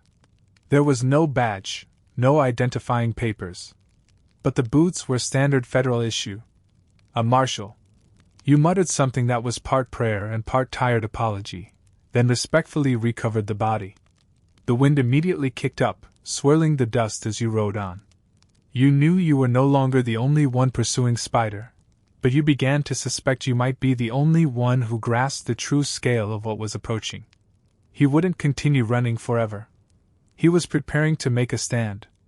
And when he did, you would have to make a final decision about your own identity, a simple bounty hunter, a self-appointed peacekeeper, or merely the last man standing in a long, inevitable line of ghosts. You made camp that night deep inside a hollowed-out gully, sheltered beside an ancient cattle fence long since reduced to red rust and ruin. The stars above were sharp and relentlessly unblinking, the kind of stars that seemed to observe your every move rather than merely illuminate the sky. Your fire was kept low, shielded by a rock wall, the flames barely rising high enough to warm your hands. You didn't require light tonight. You needed silence. You needed stillness. You needed to allow your scattered thoughts to coalesce into something resembling a coherent plan. Because this was no longer a straightforward hunt. It was rapidly becoming a siege. Spider Callahan, preacher, warlord, myth, whatever his current self-aggrandizing title, had mutated into an entirely new kind of threat. He was no longer a man running for his life. He was a man actively reshaping the territory, forging an empire built on widespread fear, his growing reputation, and the desperation of people who had exhausted all other avenues. It wasn't just the reward money that was swelling, it was his tangible influence. He was aggressively recruiting now. Not just hardened outlaws and senseless murderers, but struggling farmers, angry veterans, men who had lost their land and their pride to the rapacious railroads and indifferent banks. Men who craved belonging, even if that affiliation necessitated blood on their hands. You leaned back against the cool earth, the firelight dancing across your face, and remembered a name you hadn't conjured in years: Tom Grady. He was the very first man you ever pursued for a reward. He was small-time back then, running a crooked gambling racket out of a derelict riverboat, and shooting a card shark who tried to leave with his winnings, not just his teeth. You were green, clumsy, but you eventually brought him in. You dragged him all the way back to Missouri, suffering a broken nose and frostbitten toes in the process. You collected $60 and a perfunctory handshake. You remembered the inexplicable lightness in your boots afterward, the powerful feeling that you had finally found the path you were destined to walk. And here you were, 10 years later, standing on a road lined with corpses and deep regret. Your boots felt immeasurably heavier now. Your hand shook if it remained idle for too long. The stark line between administering justice and merely surviving had blurred so completely that you weren't certain it had ever truly existed. Sometime after midnight you heard it. A horse, not your own, not immediately close, but definitely within range. You froze instantly. The wind was favorable, carrying your scent away from your small camp, and the rider seemed unaware of your presence. You crawled toward the edge of the gully, pressing your belly flat against the dirt, and peered over the ridge. Moonlight caught the dark gleam of a coat and a silver rifle scabbard on the saddle. You recognized the rider instantly, Granger Bell, another man in the bounty game. He wasn't the absolute worst, but he was close, tall, grim-faced, with a notorious habit of allowing his targets to bleed out rather than bothering to bring them in alive. You had crossed paths years ago while pursuing the same bandit in El Paso. You secured the bounty. He ended up with 2 cracked ribs and a vow to never forget your face. Evidently, he hadn't. He rode past, slow and utterly deliberate, scanning the rough terrain with the focus of a hunting hawk. You slipped silently back down into the gully and smothered the last of your fire. Granger didn't halt. He continued riding west, following the same faint path where Spider's trail snaked across the landscape. But you could feel it now, the relentless race was tightening. You were no longer alone, and the competition made you intensely uneasy. The following morning you rode hard. You calculated that Granger would be heading toward Raven's Hollow, a miserable smudge of a town tucked deep in a fold between 2 pine-forested hills.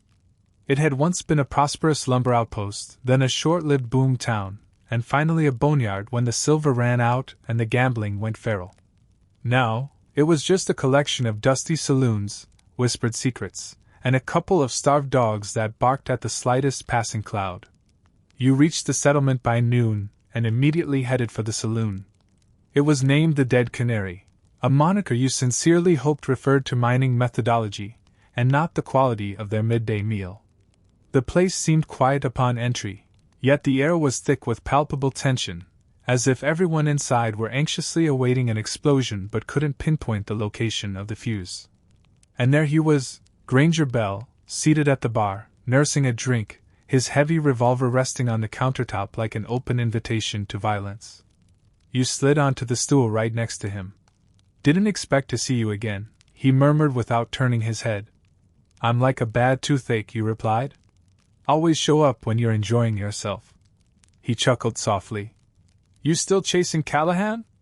"I'm not chasing," you corrected him. "I'm closing in."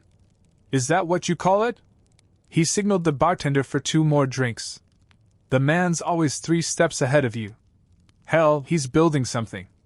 You ever considered that maybe he ain't the one running anymore?" You accepted the offered glass, but left the liquor untouched. "I've thought plenty of things lately. That doesn't mean I'm about to let him crown himself king of the ashes."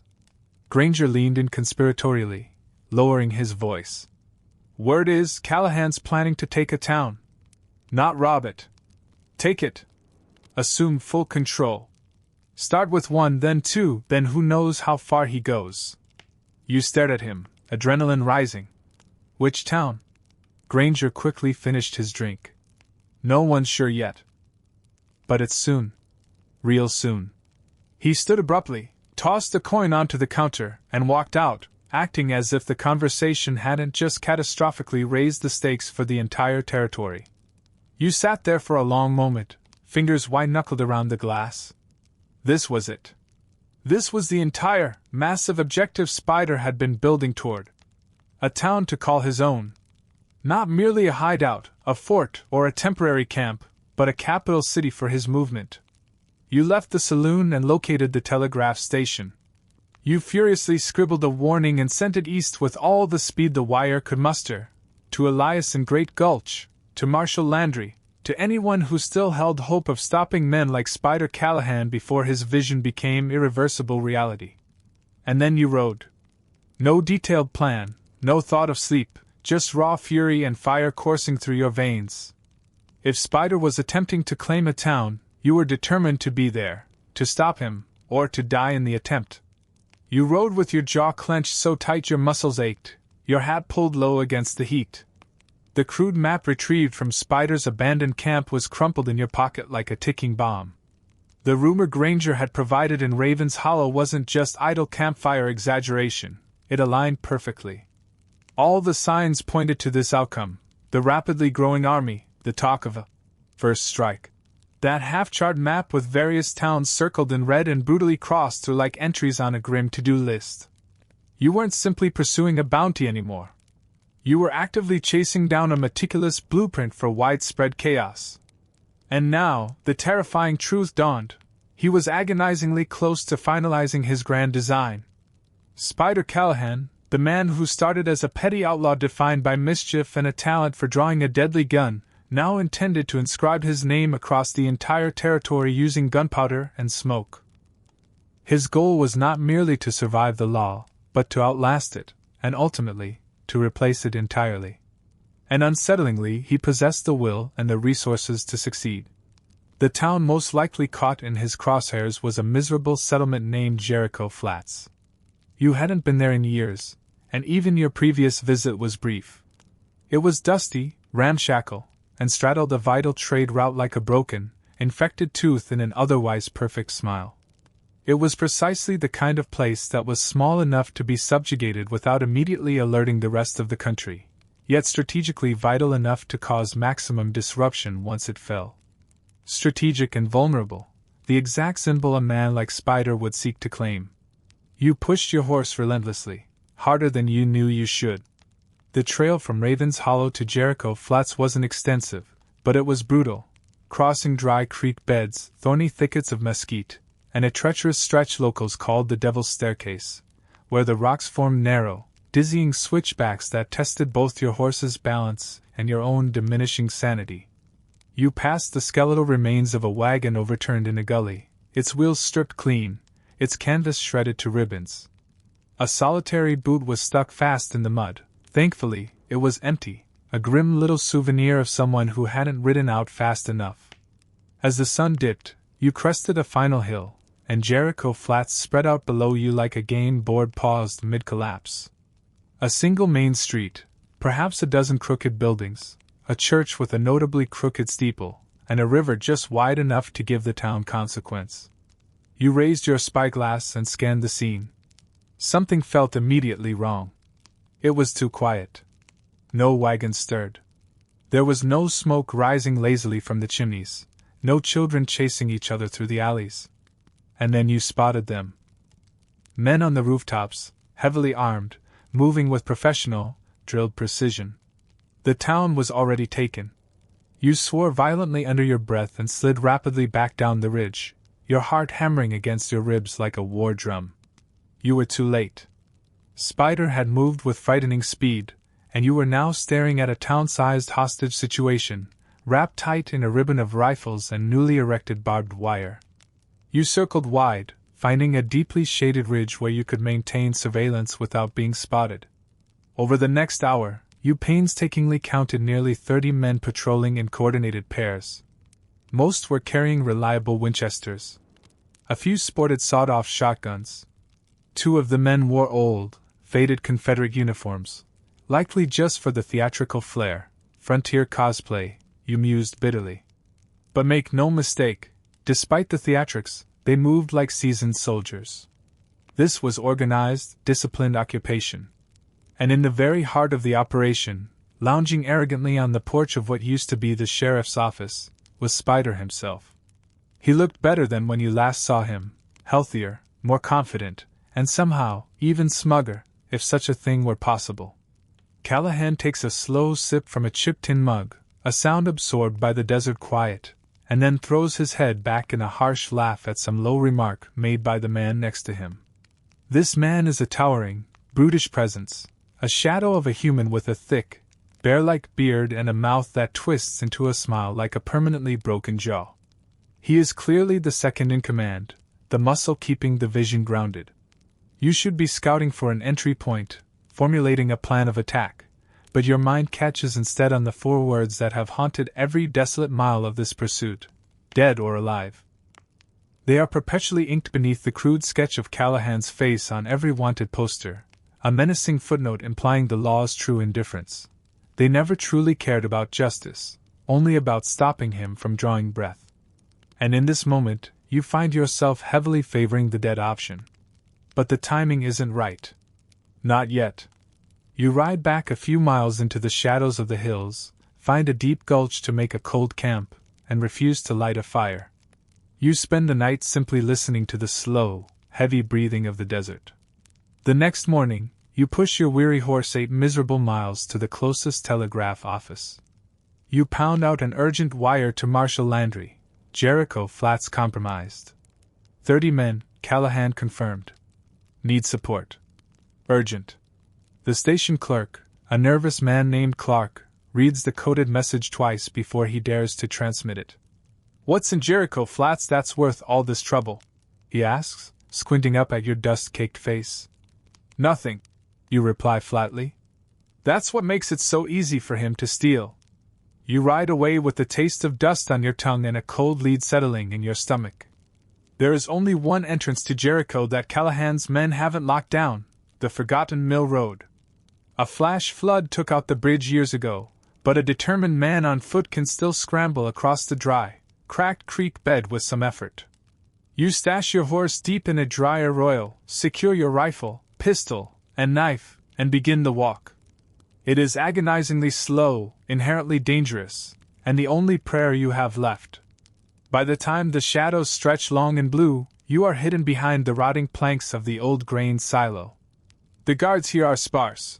They likely assume nobody is foolish enough to sneak into a town held captive by a revolutionary with a messianic complex. They might be right, but you aren't seeking a fair fight. You are here to gather intelligence. Melting into the deep shadows, you start counting bodies and noting positions, men stationed at key intersections, a supply wagon being rolled into the general store, and then the preacher. The preacher is holding court on the church steps, addressing townsfolk who appear more bewildered than genuinely converted. You creep closer, and then you hear it, Spider's voice, startlingly clear, calm, and supremely confident. This place was forgotten. Left to rot while men in faraway cities made decisions for you. He broadcasts. But no more. This town belongs to you now. No more taxes. No more marshals. No more rules made by men you'll never meet. Here you make your own law. The assembled crowd murmurs, a few nod, and disturbingly, a handful even manage a cheer. You wrestle with a mixture of burning rage and reluctant awe. He isn't just surviving, he's building. He is inspiring a kind of feverish, manipulated hope, sharpening it into a weapon. You spend that night slipped inside the livery stable, tucked away in a hayloft, snatching sleep in 10-minute jolts, anticipating the sound of gunfire or screams. Silence reigns. But the next morning, a fresh sign is nailed above the swinging doors of the saloon. This town is under the protection of Spider Callahan, and beneath that, in smaller, starker lettering, outsiders will be treated as threats. You stare, feeling your pulse turn cold. This is no longer a simple manhunt. You are standing in the nascent capital of his outlaw kingdom. And whether this ends in blood or capitulation, The real struggle has only just begun. You remain hidden in the hayloft for almost a full day, breathing the stale dust and the heavy, rank smell of old horses. Your heartbeat is a frantic drum against the measured rhythm of patrolling boots and outside chatter. Spider Callahan has orchestrated Jericho Flats into a carefully managed stage play. Every structure, every plank of boardwalk, every lamppost in this forgotten town is now a set piece in his drama. The townsfolk don't look openly terrified. Instead, they move with a cautious, unnatural stiffness, like people walking on thin, fresh ice, desperate to appear normal but constantly listening for the fatal crack beneath their feet. From your dusty perch, you count 4 new rifles positioned, one on the blacksmith's roof, one concealed just behind the hotel's front window, disguised with a curtain. 2 men stand outside the old post office, bandoliers crisscrossing their chests like medals won at a revolution-themed masquerade. These are not merely drunk bandits or dusty desperados. These men exhibit conviction, a fierce belief in something greater. Or perhaps they are simply terrified enough to act as if they do. Callahan has turned Jericho into a terrifying crucible, a test run for the larger rebellion he plans to unleash. And then there is the preacher. Not Callahan, though he certainly wears the nickname, Spider, like a mask when necessary, but the genuine article, or at least a man playing the part. He is tall, deeply sunburned, wearing thick spectacles and a black frock coat 2 sizes too large. He delivers morning meetings in front of the church steps, reading speeches about liberty, land ownership, the failures of marshals and railroad barons, and the tyranny of East Coast currency. His sermons seamlessly transition from fire and brimstone scripture into outright sedition. The townsfolk listen and nod, as if they have been waiting years for someone to finally grant them permission to be this angry. And Spider? He watches the whole performance from a rocking chair, coffee mug cradled in one hand, one leg casually crossed over the other. He never has to shout. He rarely even speaks. His sheer presence lends weight and terrifying authority to every word spoken. He has transformed himself into a myth standing in the flesh, a story people desperately want to believe. But you are not here to believe. You are here to bring the story to a violent close. You wait for the cover of deepest night, and slip from the hayloft as a heavy curtain of fog rolls in from the creek. You move swiftly and meticulously, using the darkness as a second skin. Your shoulder still throbs from the last confrontation, but your boots are silent and your hand is steady on the revolver butt.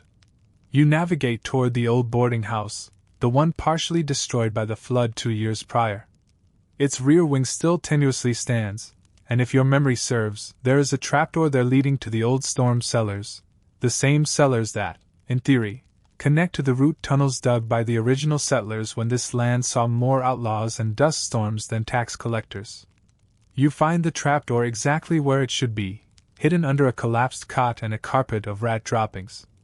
It groans open, sounding like a widow's painful knee joint. You slide down the rotting ladder, the lantern held tight in your teeth, your boots finding damp dirt. The air below is immediately damp and cold. The earth walls and wooden support beams are rotting like forgotten bones. It's not a true maze, but the tunnels twist and dip sharply, and more than once, the ground shifts precariously under your weight, suggesting the whole network might decide to collapse and bury you. Finally, you locate the critical passage, the one leading directly beneath the church. You pause and listen. Voices above. Measured footsteps. The jarring sound of a chair scraping across the floorboards. You climb carefully and pry a loose board just enough to peek through the subflooring. And there he is, Spider Callahan. He is completely alone. No guards, no preacher, just him and a bottle, sitting at the altar like a sinner awaiting confession. He is scribbling intensely in a leather-bound journal, its pages yellowed with age. Occasionally he glances up toward the pulpit, rehearsing silent portions of a speech. Every instinct screams for you to kill him right here, right now. That is what the bounty demands. That is what righteous justice requires. But you hold your fire, choosing instead to listen. He mutters to himself, rehearsing his destiny. They won't understand it now. Not yet. But in 10 years they'll say this was where it started. You withdraw into the darkness of the tunnel, shaking faintly. You cannot decide which thought is more terrifying, that he genuinely believes his own prophecy, or that he might actually be right. Back in your hiding place, you meticulously sketch a map of the patrol routes and finalize your exit strategy. You know the marshals must be coming. Landry received your wire, but the variables are dangerous. How long will they take, and will they sneak in silently or bring a full-scale war down on this occupied town? You forego sleep entirely. Instead, you sneak back into the telegraph office and transmit one more crucial message: Jericho taken. Spider inside. Militia active. Civilian risk high. Do not engage without full force. Awaiting orders. The operator never catches a glimpse of you. You melt away before the machine has finished its urgent clicking. The following morning, Spider takes the makeshift stage in front of the church. He has swapped his dusty coat for a clean one and shaved his face clean. He looks somehow more lethal, polished up, like a man preparing for his own immortalization. He delivers his address. It begins slowly, focusing on predictable grievances: betrayal by the federal government, the abandonment of the frontier, railroad barons seizing land, corrupt marshals, and banks driving farmers to ruin. Then the tone shifts dramatically. He formally announces the formation of the Frontier Free State, a new territory, entirely independent, self-governed, and protected. There are cheers. Genuine, loud cheers. The townsfolk are convinced, or at least compliant. Some are wide-eyed disciples, others hesitant, but enough are clapping to confirm your worst fear. This is the moment you realize you are no longer merely hunting a criminal. You are attempting to halt a burgeoning political movement, and you are already losing ground. You wait until nightfall and slip back into the tunnel system. This time, you bring a heavy stick of dynamite. No more reconnaissance, no more second chances. If Spider intends to build his empire atop the foundation of this church, you will ensure that foundation gives way. You carefully set the charge directly beneath the altar. The timer allows you 15 minutes. You crawl back out and disappear into the labyrinthine alleys. 15 minutes to change the course of a town, and perhaps the destiny of the entire frontier. Just as you reach the outermost boundary of Jericho Flats, the ground beneath you convulses. The first explosion rips through the quiet, followed instantly by screams, shouts, and frantic gunfire. A church bell begins to ring wildly. You do not look back, yet you know he is alive. The game is simply not over until one of you ceases to breathe. You ride hard and brutally fast into the western hills. The explosion's echo still pounds in your skull like a delayed judgment day. A pillar of smoke twists into the sky behind you, mingling darkly with the clouds. The horse strains painfully with every stride, lungs rasping like worn-out bellows. You refuse to look back, not out of fear of the sight, but because certainty has settled in your bones. The blast was insufficient. You calibrated the charge perfectly, measured the powder, timed the fuse. The church floor should have collapsed into a sinkhole, swallowing the pulpit and the smug grin of Spider Callahan with it. But deep in your gut, you feel the telltale sign of failure, that cold, hollow stillness that confirms his survival. He is already pivoting, halfway into his next, deeper scheme. Maybe he wasn't even inside. Perhaps he anticipated the attack and used it to force your hand, allowing you to waste your last opportunity on a heap of burning wood and misplaced righteousness while he strolled away, a fresh flag in one hand and a whiskey bottle in the other. He is still ahead. Always one breath, one bullet, one perfectly timed backdoor escape ahead of you. But that advantage will not last. You push your mount deep into Apache territory without hesitation. No sensible person enters this land lightly. It is more than just the terrain, sharp, skeletal, as though the world broke open and left only bones behind. It is the overwhelming sense of history, the blood spilled, the unmarked graves, and the knowledge that trespassers rarely receive second chances here. You recall the stories: vanished traders, surveyors found scalped with their tongues nailed to trees, settlers' wagons discovered weeks later, everything stripped clean but the bones. Some of it is truth, some distorted legend, but most of it is simply earned, simmering, unhealed rage. You are not here to disrespect the land or its people. You are here because Spider Callahan is doing exactly that. He is exploiting them. Rumor holds that he has forged an alliance with one of the breakaway bands, Apaches who refused the reservations and the government, still fighting a war that was long ago declared finished by white paper and worthless promises. Spider is an expert manipulator of broken promises. He knows precisely how to offer a shared enemy and a common cause. The notion of him hiding here, using this sovereign territory as a shield, is galling. You won't foolishly march in and make demands. But you will find him. And if he has successfully twisted any group into backing his revolution, you will dismantle that alliance, one way or another.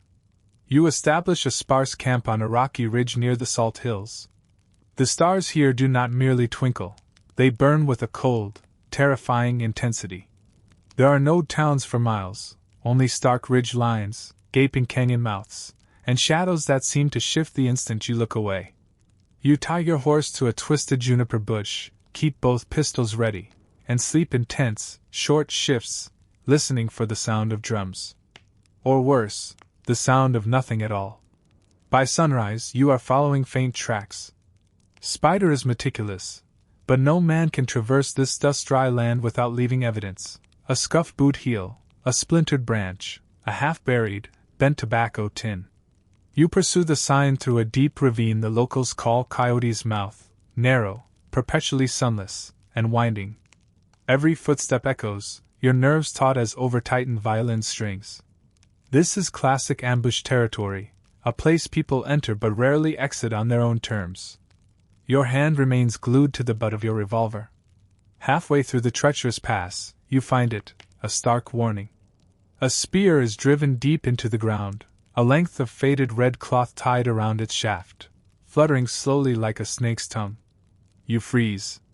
Beyond the spear, the trail divides. One fork winds sharply toward the cliffs, the other descends into the valley floor.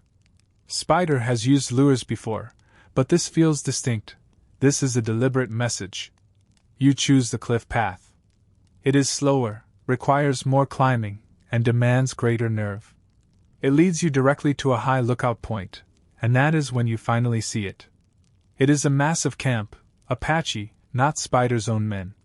Dozens of riders, tents pitched low to the ground, smoke from cook fires ascending slow and clean. Horses are penned tightly near the canyon wall. And in the center, a figure in black is speaking to a man whose hair is braided with feathers and whose chest is streaked with war paint, looking as though battle still holds meaning. Spider Callahan. He stands there with a terrifying casualness, as if he has earned his place. No visible guards, no rifle in his hands, just the smug, calculating posture of a man selling a dangerous ideology. You duck immediately behind the rock, your heart hammering against your ribs. This is confirmation. He has secured a genuine, deeply dangerous alliance. You retreat carefully before you are spotted and circle back to higher ground, spending hours watching, listening, and waiting. Then you hear voices. 2 young Apache scouts passing beneath your ledge, conversing softly in a mix of English and their native tongue. One of them is carelessly carrying Spider's journal, the very same one you saw him writing in back in Jericho. You wait until they have passed and descended the bluff, following them at a respectful distance. After half a mile, the younger scout stops to relieve himself behind a large boulder, while the older one walks on ahead. You seize the opportunity, stepping out quickly, revolver leveled. "Don't shout," you say, your voice low and devoid of threat. The boy freezes, eyes wide with fear and surprise. "I don't want to hurt you," you assure him. "I just want that book." He nods slowly, making no sudden move. You take the worn journal from his grip, then drop a small coin pouch at his feet. "For your trouble." He stares at the pouch as if you had gifted him a coiled rattlesnake. Then you vanish back into the confusing maze of rocks. Back at your makeshift camp, you immediately open the stolen journal. The entries are dated and meticulously detailed, filled with rants, complex plans, names of towns, specific geographical details, maps of rail lines, and the names of sheriffs on Callahan's payroll. Then you find the core of his vision. They're broken, just like us. Not savages, not villains, just men who watch their world get eaten. Same as me. They don't need to trust me, they just need to aim their guns the same direction I do. You close the book slowly and exhale. Spider is not just raising an army of cutthroats, he is constructing a coalition. A terrifying alliance forged from the collective fury of every group the established government has forgotten: outlaws, drifters, disillusioned ex-Confederates, and natives stripped of their land. This is no longer merely about revenge. It is about a radical, violent rebirth of the West. And he is alarmingly close to achieving it. That night you turn your horse east and ride without pause. Your new objective is absolute. If he wants to build a nation, you will ensure it becomes the shortest, most abortive revolution in history. You ride as if hell itself is nipping at your boot heels, dust plumes rising high behind you, dissolving into the air as quickly as they form. The sun rises, merciless and white, clawing at the sky, but you refuse to slow down. The stakes have finally clicked into terrifying focus. Spider Callahan is far more than a petty outlaw carving his mark into the dark corners of the West. He is a genuine strategist, a calculating zealot with a genius for cartography and a dangerous taste for martyrdom. With allies now filtering in from every grudge-filled corner of the frontier, he stands on the precipice of igniting a blaze that could consume every shred of law and order left west of the Mississippi. And you? You were the fool who thought a single bullet could stop a firestorm. The closest telegraph is located in Calico Bend, a bleak mining town smelling perpetually of sulfur and quiet desperation. You stumble in half dead, your horse wheezing and foam-lipped, looking like wreckage scraped from a battlefield. The clerk eyes you skeptically. "You all right, mister?" he asks. "Not even close," you mutter, slamming Spider's journal onto the counter. It takes nearly 20 agonizing minutes to boil the overwhelming truth down into a message the wire can handle. You detail everything from Marshal Landry, the Apache Alliance, the scale of the movement, the confirmed militia. You include critical details lifted directly from the journal: names, dates, supply routes, and the whispers of other towns teetering on the edge. You conclude with a grave warning: if you don't strike now, we'll be answering to Callahan's flag within a year. The clerk sends the message immediately, without daring to ask a single question. You spend that night awake. You secure a rented room above the saloon, immediately positioning yourself with your back to the wall, your pistol cradled in your lap like a vulnerable newborn. Every minor creak in the floorboards below sounds like a stealthy footstep. Every howl of wind whistling through the ill-fitting shutters makes your trigger hand twitch.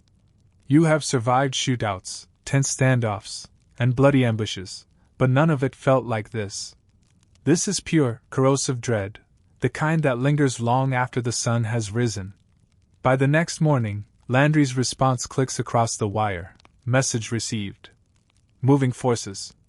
Need location confirmation within 48 hours. Be ready. 2 words repeat ominously: be ready. You stare at the message, feeling mocked. What does that even mean? You are a single man, running on fumes, clinging to a revolver and a stolen diary, attempting to slow the ascent of an outlaw kingdom that is already halfway written in stone. Readiness is a luxury you cannot afford. Despite the gnawing exhaustion, you still have work ahead. The key to stopping Spider lies in a name repeated several times in his planning: Prospect Hollow. It hasn't been a town in years, just a handful of rotting structures near an exhausted copper vein, long abandoned after a catastrophic mine collapse killed a dozen men. There is no law, no families, just a forgotten halfway point, which makes it absolutely perfect for Callahan. According to the journal, it is the designated meeting place for his inner circle, a final rally point before they enact what he terms the break. You don't know what the break signifies, but your gut screams that it is not metaphorical. Something fundamental is about to shatter. You ride out at sunset, the desert smeared with blood-red light, shadows stretching like predatory ghosts behind every rock.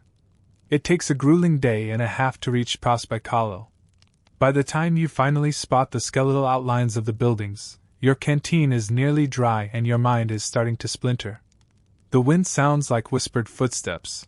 Juniper trees look like riflemen. You push on. You do not ride directly in. Instead, you scout meticulously from the high hills, waiting for nightfall, watching the hollow slowly come to life. Spider's men are already there, perhaps 15 or 20 at most. They move with that specific, half-disciplined swagger you now recognize, too sharp to be common highwaymen, too loose to be proper soldiers. You spot faces familiar from the Jericho siege, including the preacher. He stands at the center of a crude bonfire, speaking softly to a cluster of men huddled like wolves. And then Spider. He steps out of a ruined shack as if born directly from the ashes, arms crossed, eyes radiating cold control. The men immediately part for him. He speaks for less than a minute, gestures curtly toward the preacher, and walks back inside. Whatever this gathering is, it is not merely a stopover. It is the final decision point. And you are here to obliterate it. You slide silently down the ridge under the cover of the absolute dark and plant the last stick of dynamite directly beneath the floorboards of the meeting shack.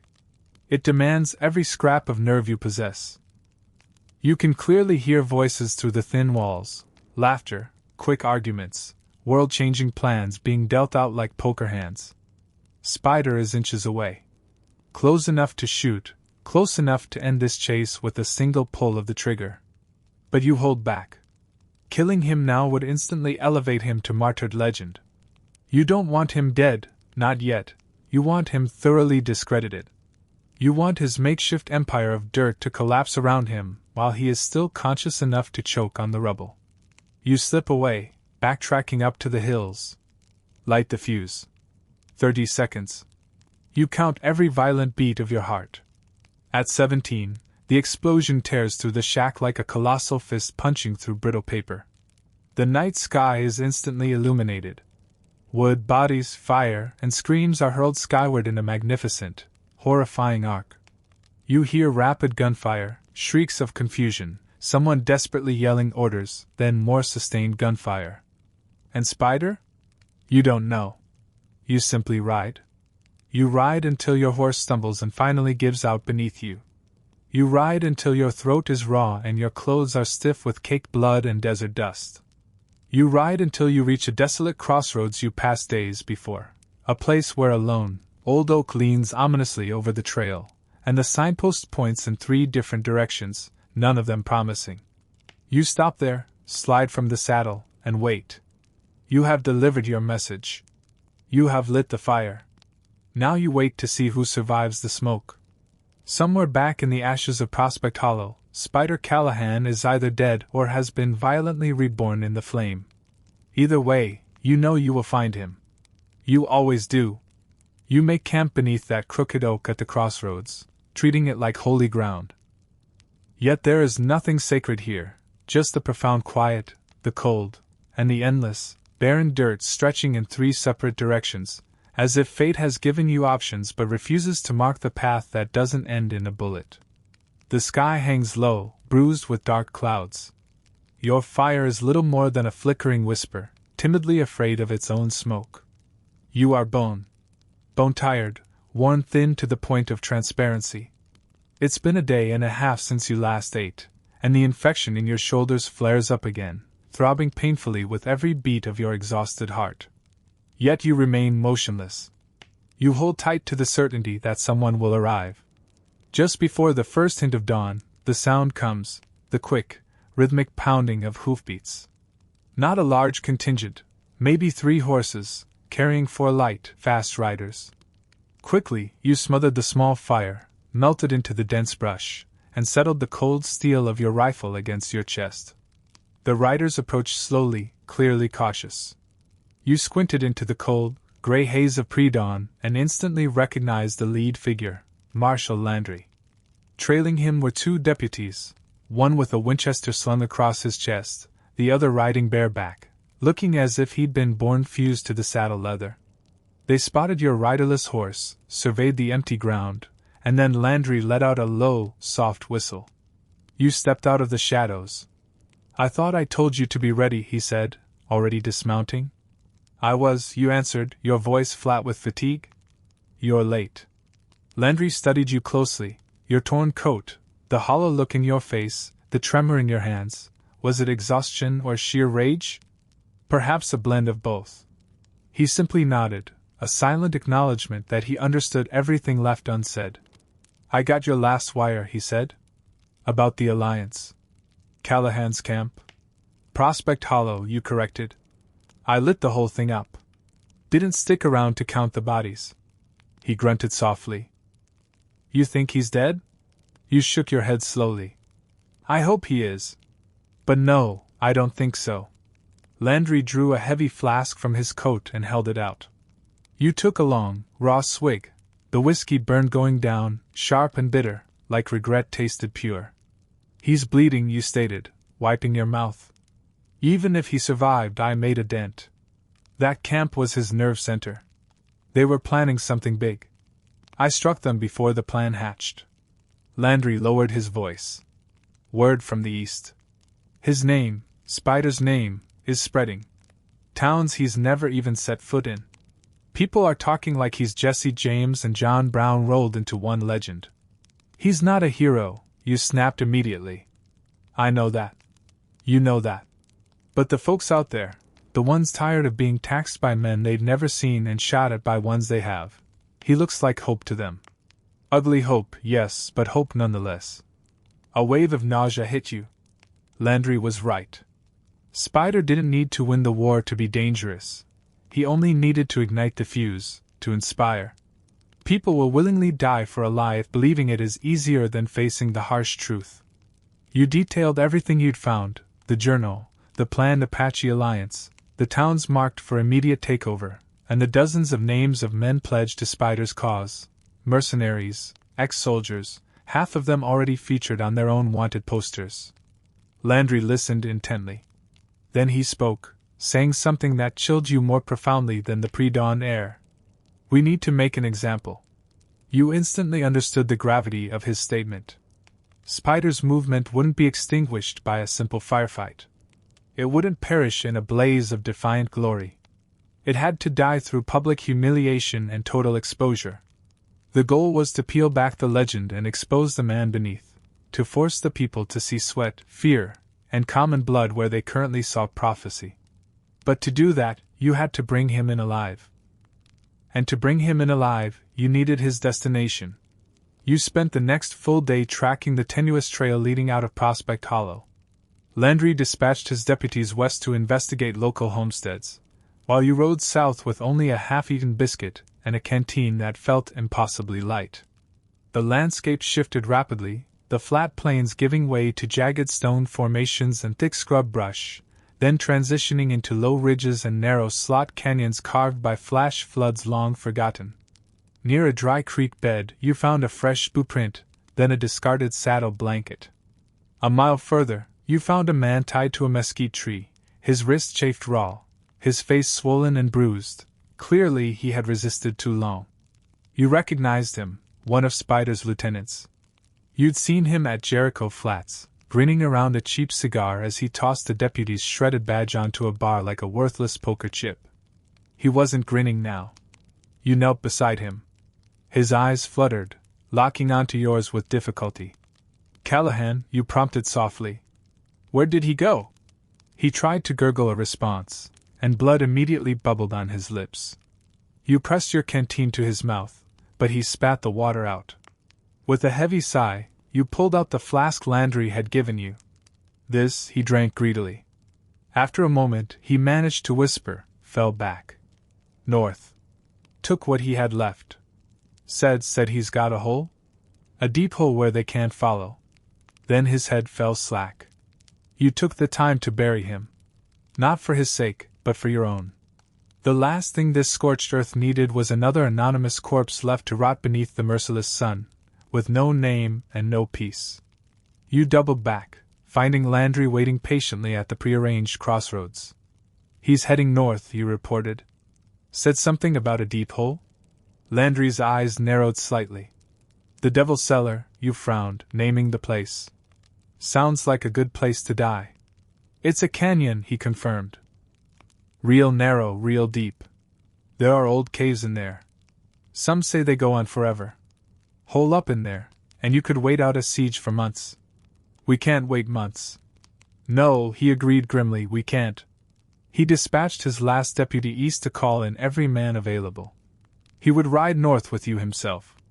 Despite his age, his considerable weight, and the stifling weight of his government-issued authority, Landry strapped on a rifle and rode with the focused intensity of a man who meant business.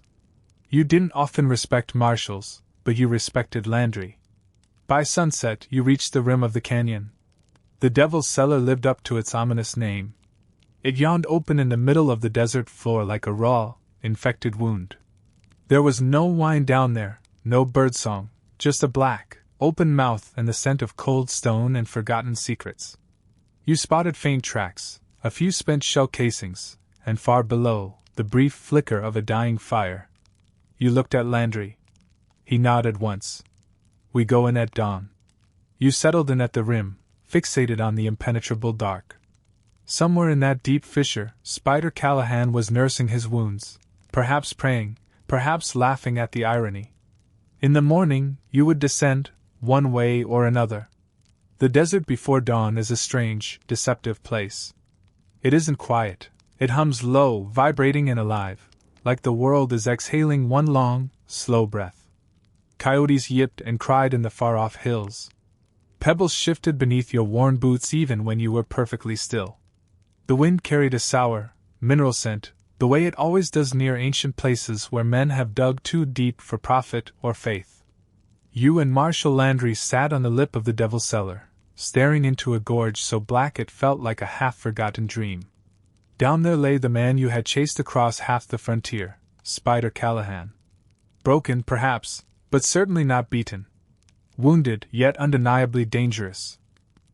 A rabid prophet preaching rebellion, doing so through a cracked grin and a fresh bullet hole in his coat. Landry checked his rifle, clicking the cylinder into place. He didn't offer any parting words. He wasn't the speech-giving type, which suited you just fine. You both understood exactly what needed to happen. You began the descent just after first light, the thick ropes biting sharply into your palms. The canyon walls were so close they threatened to swallow you whole. The air grew perceptibly colder the deeper you went.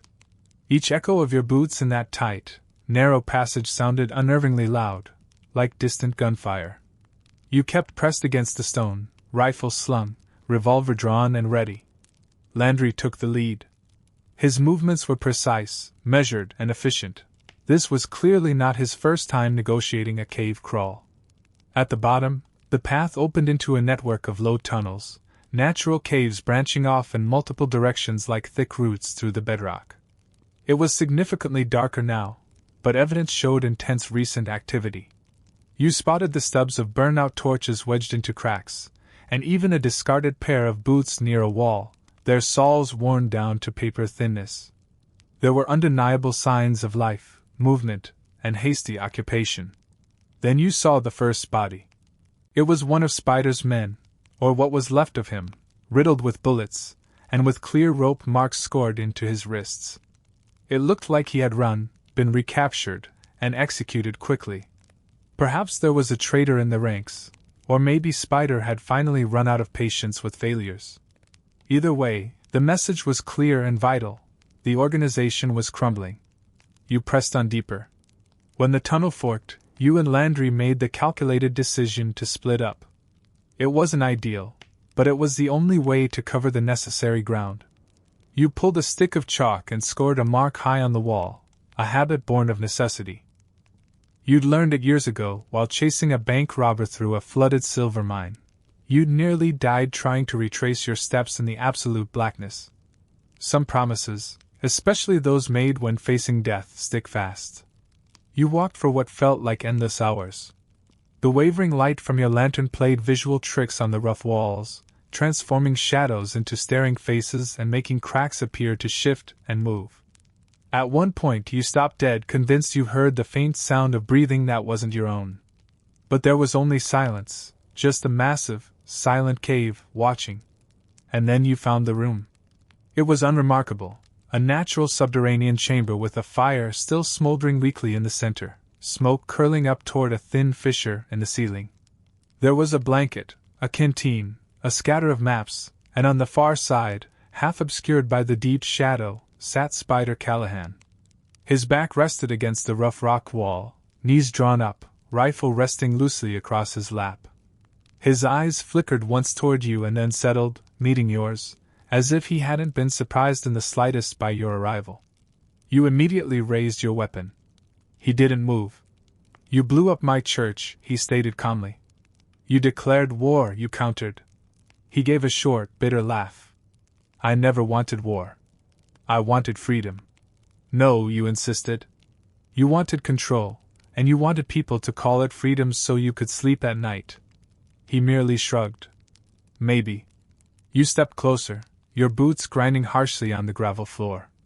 Your revolver remained perfectly steady, aimed as surely as your breath. Jericho Flats. Prospect Hollow. The alliance with the Apaches, the fire, the speeches, the flags. You built something monumental, and you lost it all. He looked down at his own hands. You don't understand, he muttered. I was born into a world that said I didn't matter. That men like me were only ever criminals or corpses. I simply decided not to choose. You chose something worse. He stood up slowly, deliberately. He made no move toward the rifle, just stared. You think I'm the problem? He asked. But I'm just the symptom. You paused, because perhaps he was right. The frontier itself was a sickness, a structure built on theft, arson, and half-whispered lies carved into legal deeds and wanted posters. Spider was no strange mutation. He was the natural, inevitable evolution of everything the West refused to admit it was becoming. But that profound truth didn't grant him the right to win. I need you alive, you stated clearly. He smiled again, a hint of genuine sadness in it this time. And what if I don't want to be? I don't care. He moved with unexpected speed, not lunging for the rifle on the ground, but for the heavy knife sheathed inside his boot. You fired once. The bullet slammed into his shoulder, spinning him back against the cold wall. He dropped the blade, grunting, clutching the fresh, bleeding wound. I should have killed you back in Jericho, he ground out through clenched teeth. You tried. He glared, but the fire, the consuming rage, was visibly fading in his eyes. You're not going to make me a trophy, he muttered weakly. Not going to parade me into some marshal's office and collect your bounty. I'm not doing this for the money. Then what? He demanded. You think you're saving something? You didn't answer. Because you weren't sure anymore.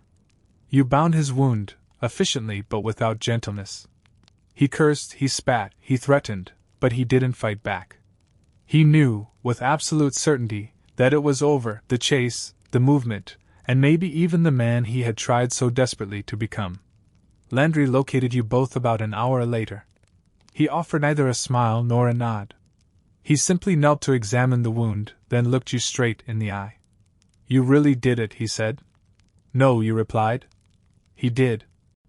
They dragged Spider Callahan out of the canyon at dawn, shackled, bloodied, and unnervingly quiet. The climb was slow and brutal, yet he never complained. You rode east with Landry and a half-dozen marshals, watching the sun bleed through the smoke haze on the distant horizon. Somewhere far behind you, the last embers of Spider's impossible dream were finally turning to ash. You knew you should feel triumphant, but all you really felt was in profound, crushing exhaustion.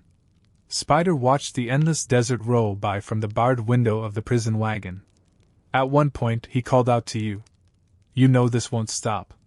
Someone else will come along. Someone smarter, maybe. Meaner, you conceded. But they won't be me, he insisted. That's the point, you confirmed with a brief nod. He leaned back, his eyes half-lidded. You think people will remember this? I do, you said. Just not the way you wanted them to. The true complexity of bringing a man like Spider Callahan in alive was that nobody knew exactly what to do with him next.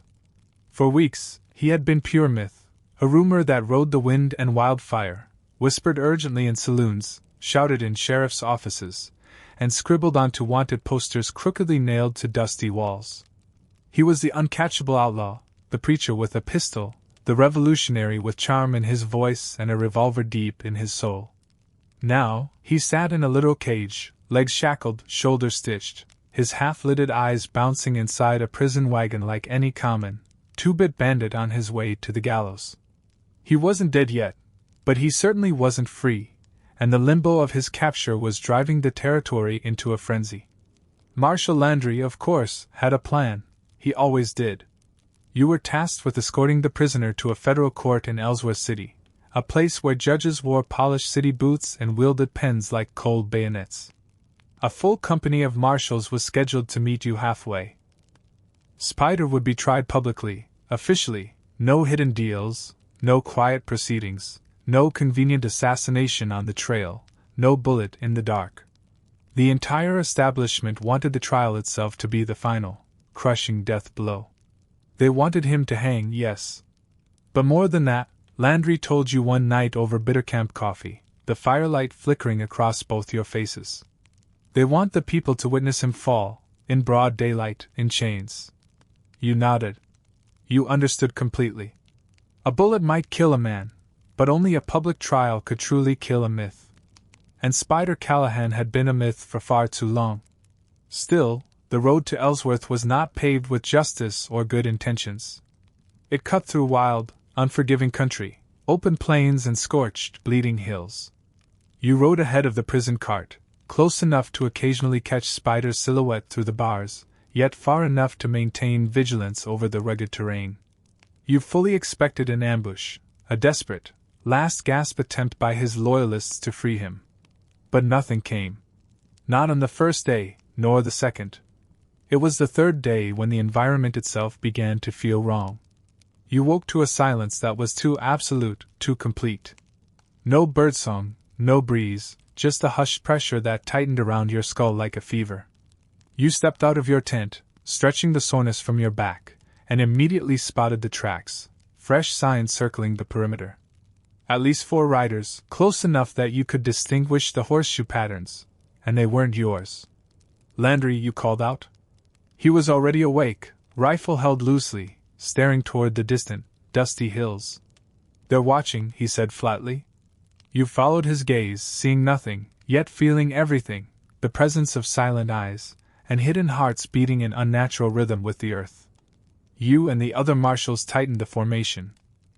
You doubled the watch, rode slower, tense as prey crossing an open field beneath the unseen stare of a circling hawk. Spider, however, remained utterly unconcerned. He sat inside the wagon as if enjoying a Sunday ride, his lips curled into that familiar half-smile that always implied he possessed crucial knowledge you lacked. He hadn't spoken a single word since the moment of his arrest. He'd only watched, judged, and waited. At one point, he met your eyes through the bars. You feel it? He asked. The rumble? That itch behind your ears? You offered no response. He grinned wider. They're coming. Your men are gone, you replied. We scattered them. He leaned back, closing his eyes in smug dismissal. Not all of them. Later that day, you found the first body, a young courier, face down in the dirt, a message still clutched tightly in his hand. His throat had been slit, a clean, brutally efficient job. When you pried the message loose, it revealed a coded route, a planned detour from the main Ellsworth road through the Crow Ridge foothills. The chilling detail was that this was the exact path you were currently taking. It meant someone new, someone inside your immediate circle, was feeding Spider's people your every move. Landry read the message, his jaw tight with fury. Leak in the chain, or bait? You muttered. Could be both. You suggested setting a trap. Landry agreed instantly. That night, beneath a thin crescent moon, you staged a false breakdown. The wagon stopped, the axles supposedly pulled, horses corralled nearby, and a small, inviting fire lit. The camp looked vulnerable, perfectly exposed for a midnight assault.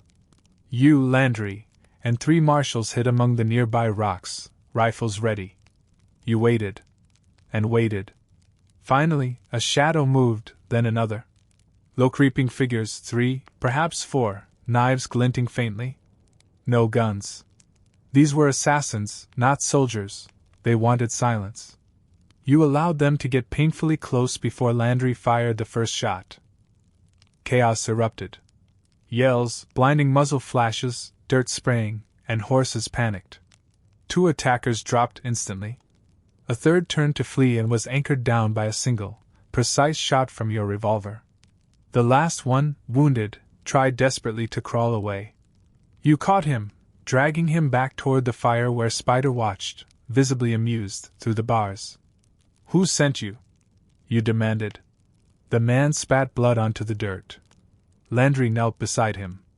"You're looking at hanging either way, friend. Make your peace." The man only laughed, a ragged, wet sound. "Hanging? You think this ends at a rope? Callahan doesn't need us. We're just sparks. The fire's already lit." You retreated, leaving Landry to finish the interrogation.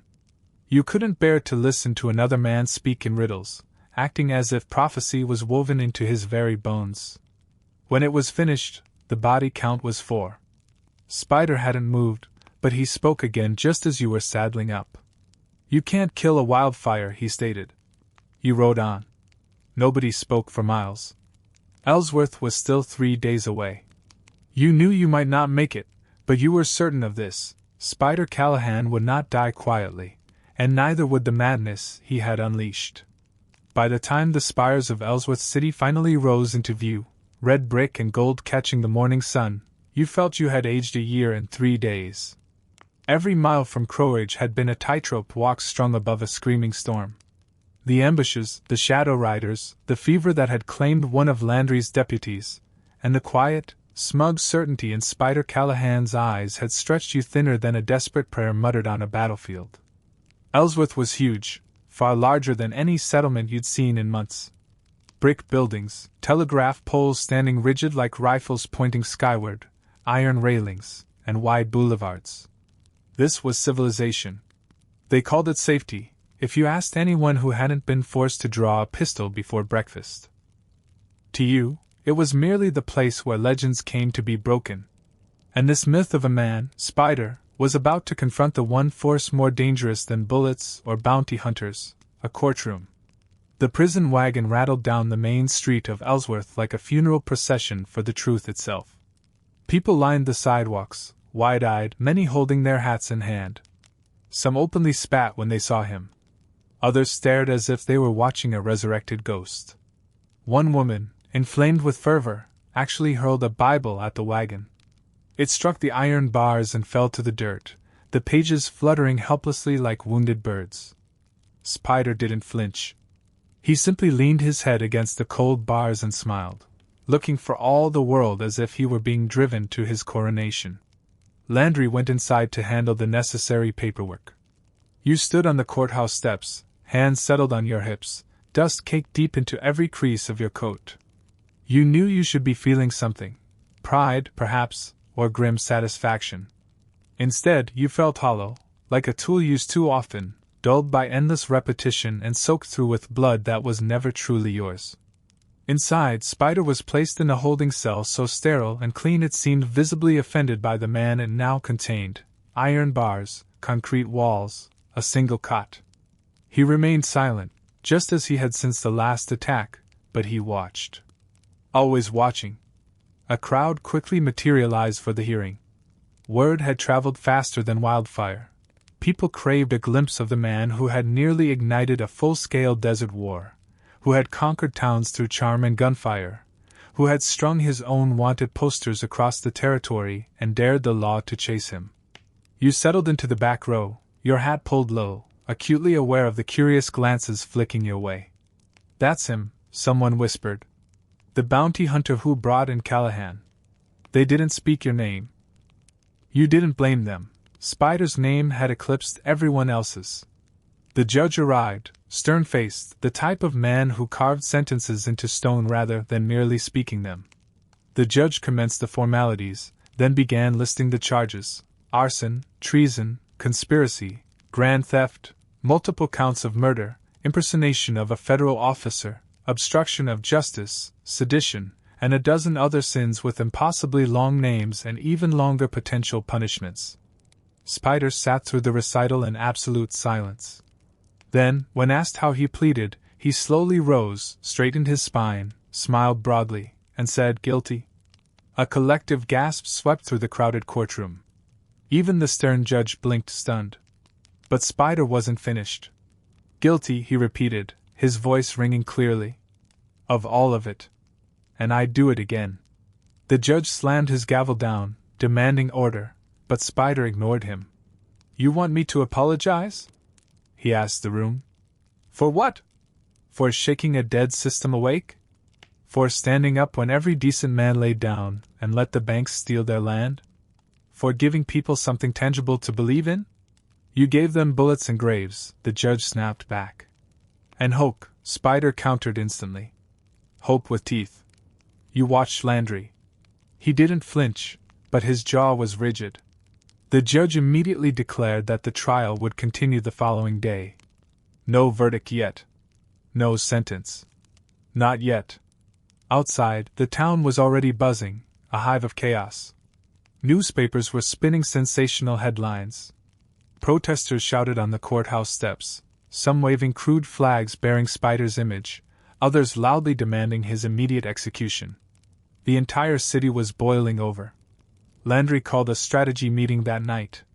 We can't hold him here long, he stated, lighting a cheap cigar.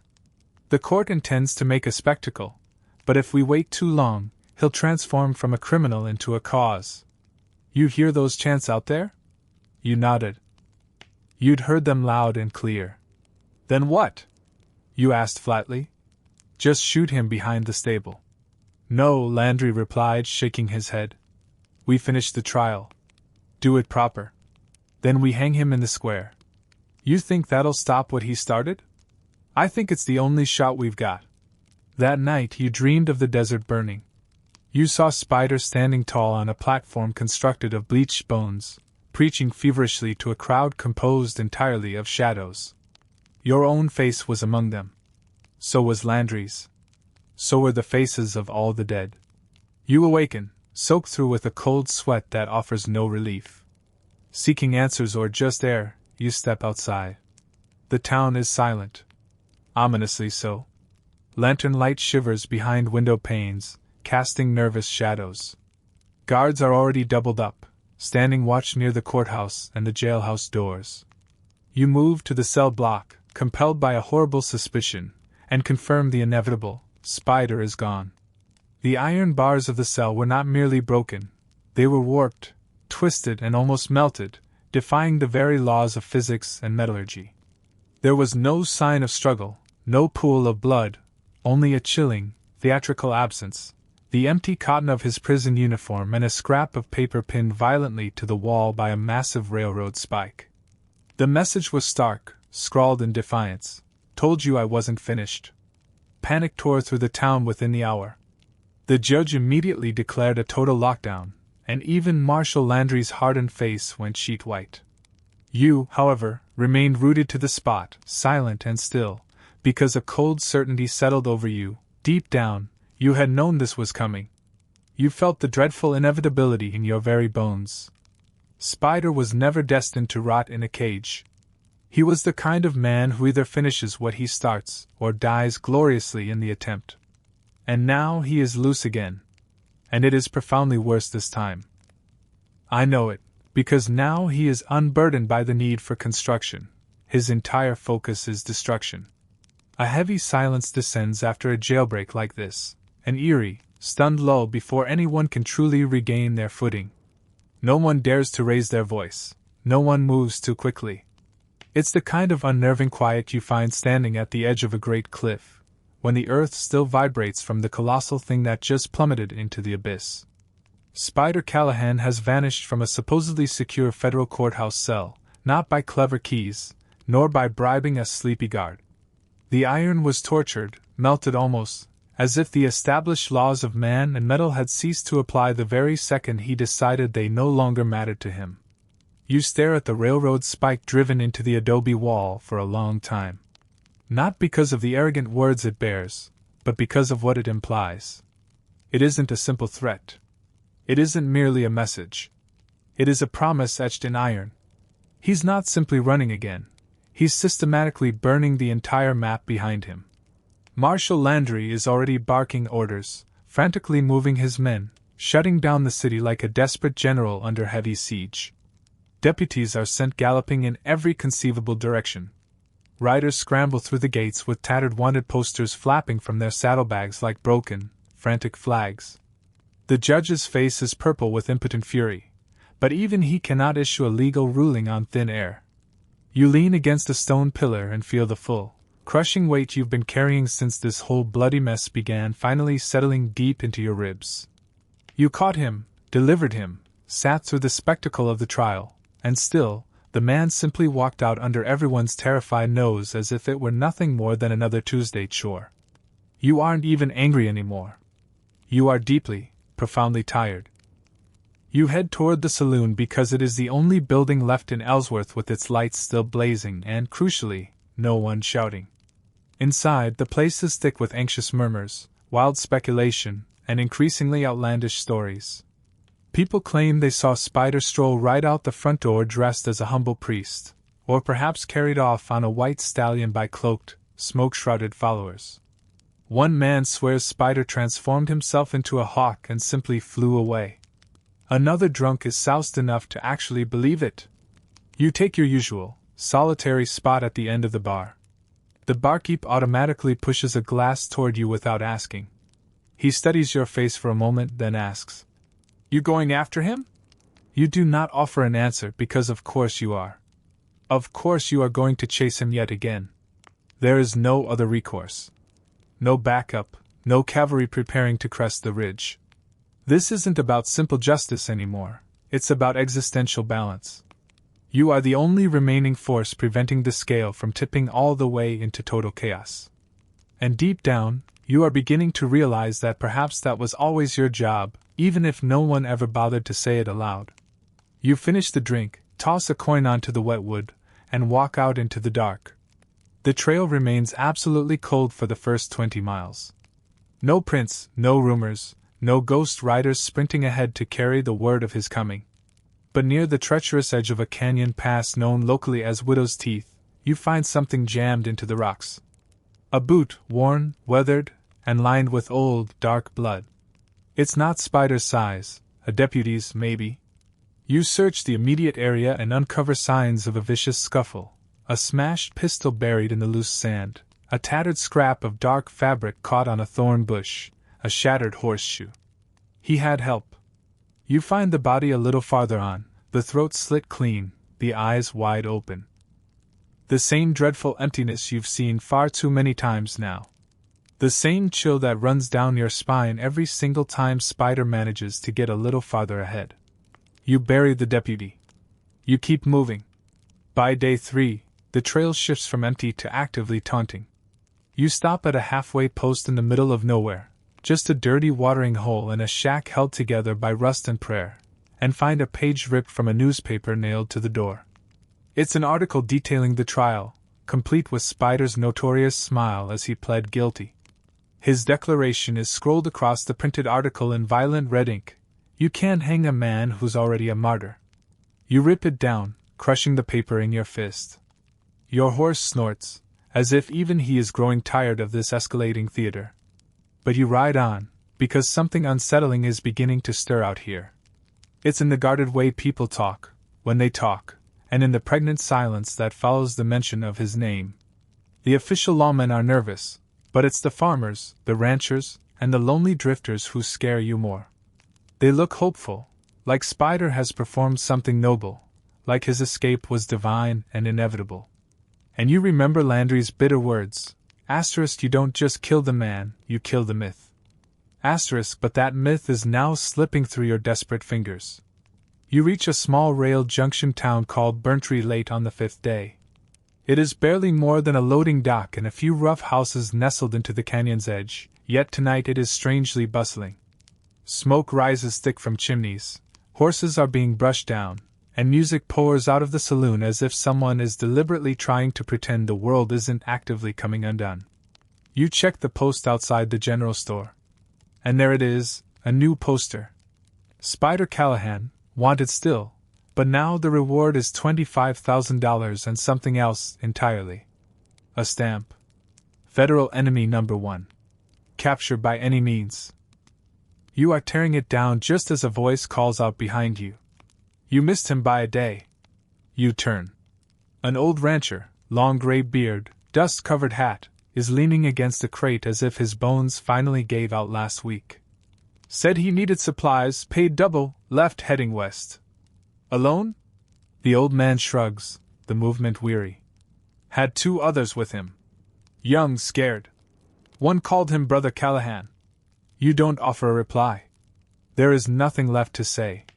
You spend the night and burn tree and dream of ash, of the entire West burning itself down, not from war or bullets, but from pure, contagious belief. You dream of Spider preaching from a high hilltop, his words no longer even words, just pure, roaring fire. And you dream of yourself, far away, trying futilely to stamp out smoking embers with your own bare hands. At dawn, you ride west, back into the madness, back into the ceaseless hunt, because Spider Callahan might have successfully turned himself into a potent symbol, but you are going to turn him into an ending. You ride through a landscape that feels increasingly unreal, as if the world itself is beginning to warp under the immense weight of the story unfolding across it. What used to be merely open country, dry gullies, rolling brush, a vulture or 2 squabbling over something rotten, now feels like a meticulously set stage. Every rock formation looks like a potential rifleman's perch. Every distant shack might be another safe house. And every set of tracks you follow feels like a thread pulled from a tapestry that is rapidly starting to unravel. The myth of Spider Callahan has stretched itself across the territory like a second, malevolent sun. Brighter, hotter, and far more likely to burn you alive. You are heading into gold country now. The part of the West that still glimmers with long-forgotten promise, even though most of it has been picked clean by generations of desperation. Boom towns that once pulsed with the feverish energy of dynamite and whiskey now sit like hollow, bleached bones.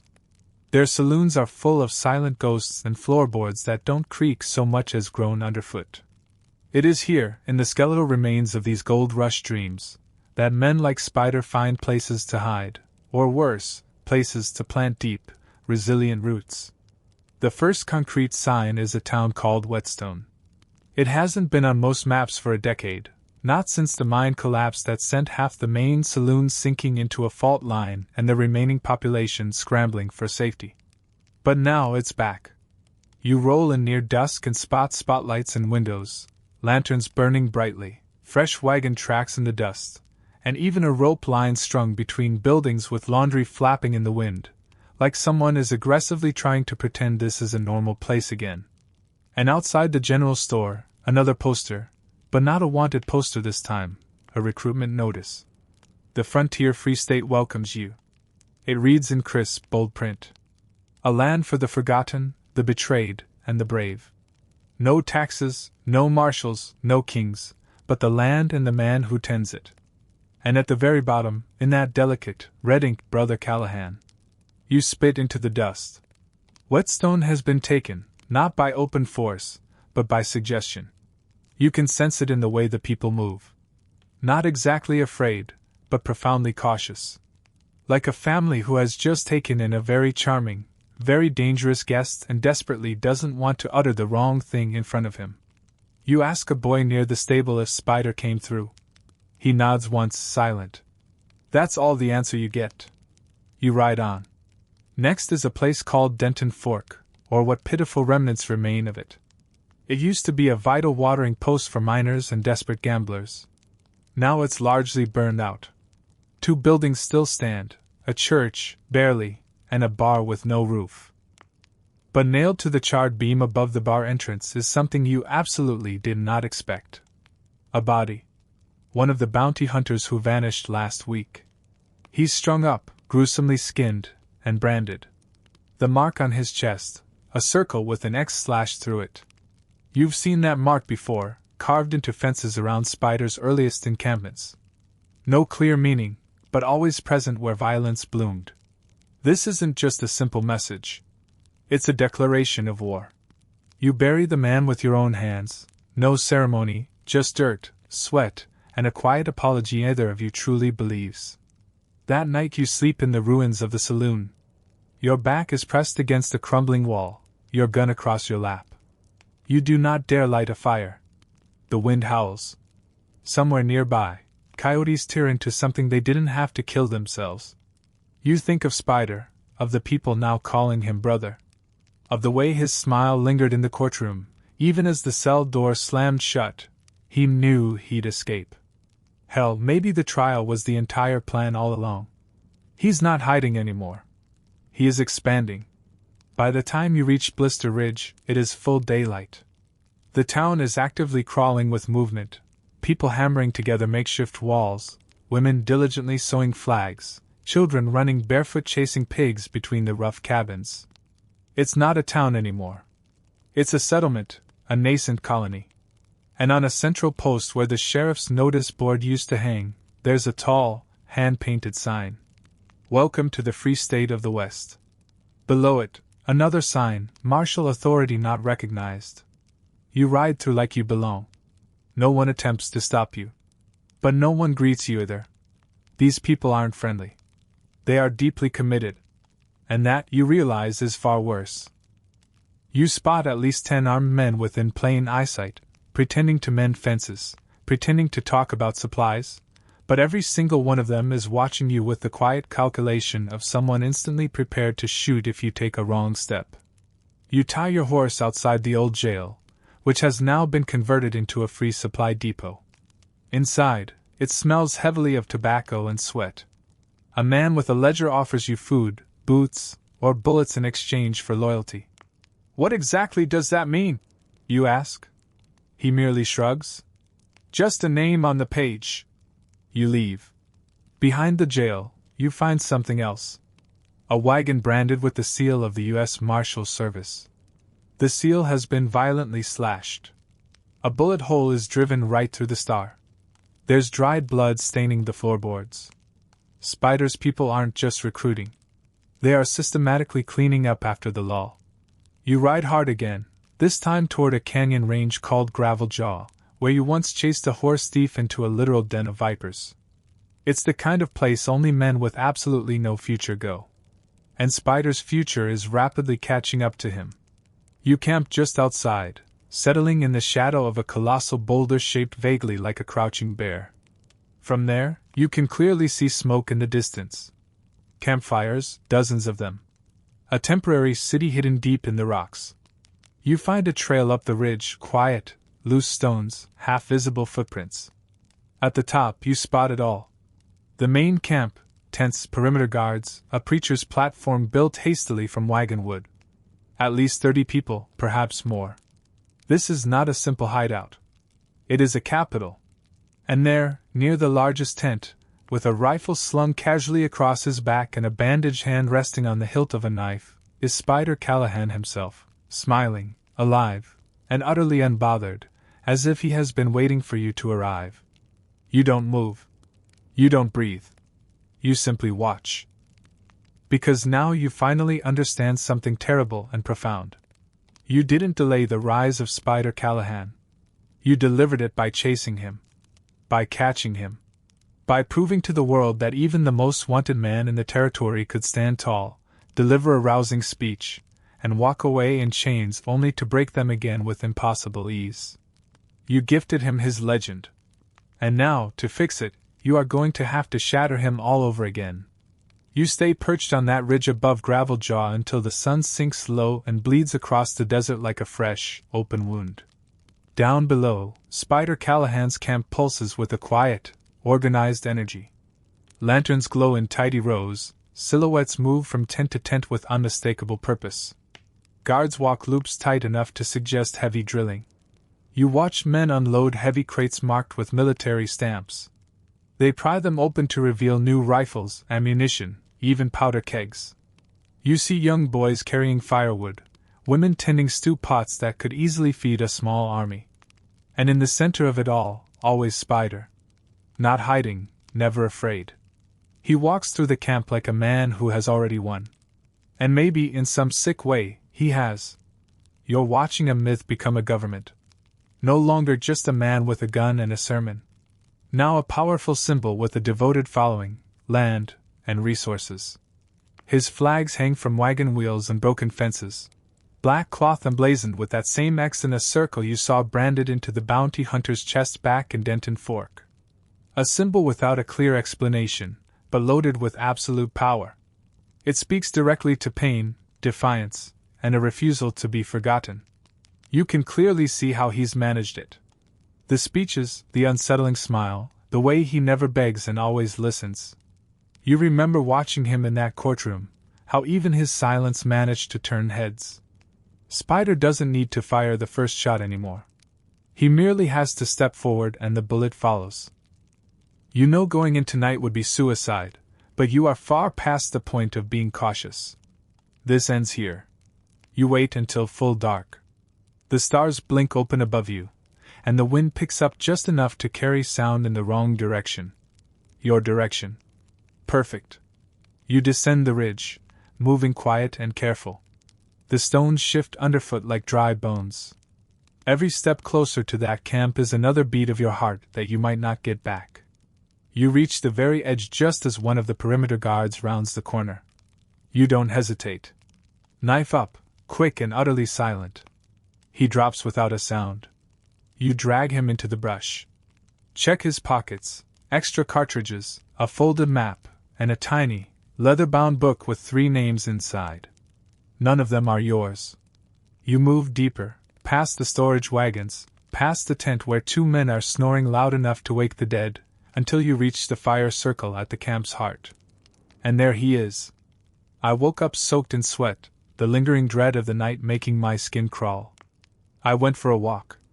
The town of Ellsworth was quiet, unnervingly so. Lanterns cast nervous, flickering light in the windows. Guards were stationed near the courthouse and the jail. I checked in, driven by a dread I couldn't ignore. Spider was gone. I stopped dead in my tracks. The cell bars weren't broken, they were twisted, melted, as if subjected to impossible heat. There was no sign of blood or struggle, only the empty cotton uniform on the floor and a note pinned to the wall with a massive railroad spike. It read, "Asterisk told you I wasn't finished." Asterisk panic erupted across the settlement within the hour. The judge immediately called for a lockdown, and Marshal Landry went pale. You stood there in silence, because deep down you had known this was inevitable. You felt it in your bones. Spider was not a man designed to end his days behind bars. He was the kind of force who finished what he started or died trying. Now he was back out there, and the danger was magnified. I knew it. This time, he didn't need to build a myth. He only needed to destroy everything already standing.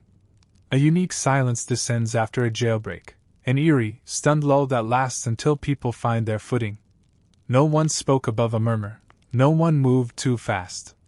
It was the silence you experienced standing at the edge of a cliff, the ground still vibrating after something colossal has just dropped into the void. Spider Callahan had vanished from a lock cell in a federal courthouse, not slipped away, and certainly not escaped through clever keys or a bribed guard. The iron was twisted, melted almost, as if the laws of man and metal had simply ceased to apply the second he decided they no longer mattered. I stared at that spike in the wall for a long time. Not because of the words, but because of the terrifying implication of their absence. It wasn't a threat, it wasn't a simple message. It was an ironclad promise. He wasn't just running again, he was burning the map behind him. Marshal Landry was already barking orders, moving bodies, shutting down the town like a general under siege. Deputies were sent in every direction. Riders scrambled through the gates with wanted posters flapping from their saddlebags like broken flags. The judge's face was purple with fury, but even he couldn't make a ruling on thin air. I leaned against a pillar and felt every ounce of the weight I'd been carrying since this mess began settle into my ribs. I had caught him, brought him in, sat through the trial, and still, the man walked out under everyone's nose like it was just another Tuesday. I wasn't even angry anymore. I was simply exhausted. I headed to the saloon, the only building in Ellsworth where the lights still burned and no one was shouting. Inside, the place was full of murmurs, speculation, and wild stories. Folks claimed to have seen Spider walk right out the front door dressed like a priest, or carried off on a white horse by followers cloaked in smoke. One man swore Spider turned into a hawk and flew away. Another was drunk enough to believe it. I took my usual spot at the bar. The barkeep set down a glass without being asked. He watched me for a moment, then asked, "You going to go after him?" I didn't answer because of course I was. Of course I was going to chase him again. There was no other choice. No backup, no cavalry coming over the ridge. This wasn't about justice anymore. It was about fundamental balance. I was the last thing holding the scale back from tipping entirely into chaos. And deep down, I was beginning to suspect that this job, this burden, had always been mine, regardless of any badge or oath. I finished the drink, tossed a coin onto the bar, and walked out. The trail was cold for the first 20 miles. No prints, no rumors, no ghost riders sprinting ahead to carry the word. But near the edge of a canyon pass known as Widow's Teeth, I found something wedged into the rocks, a worn, weathered boot, lined with dried blood. Not Spider's size, a deputy perhaps.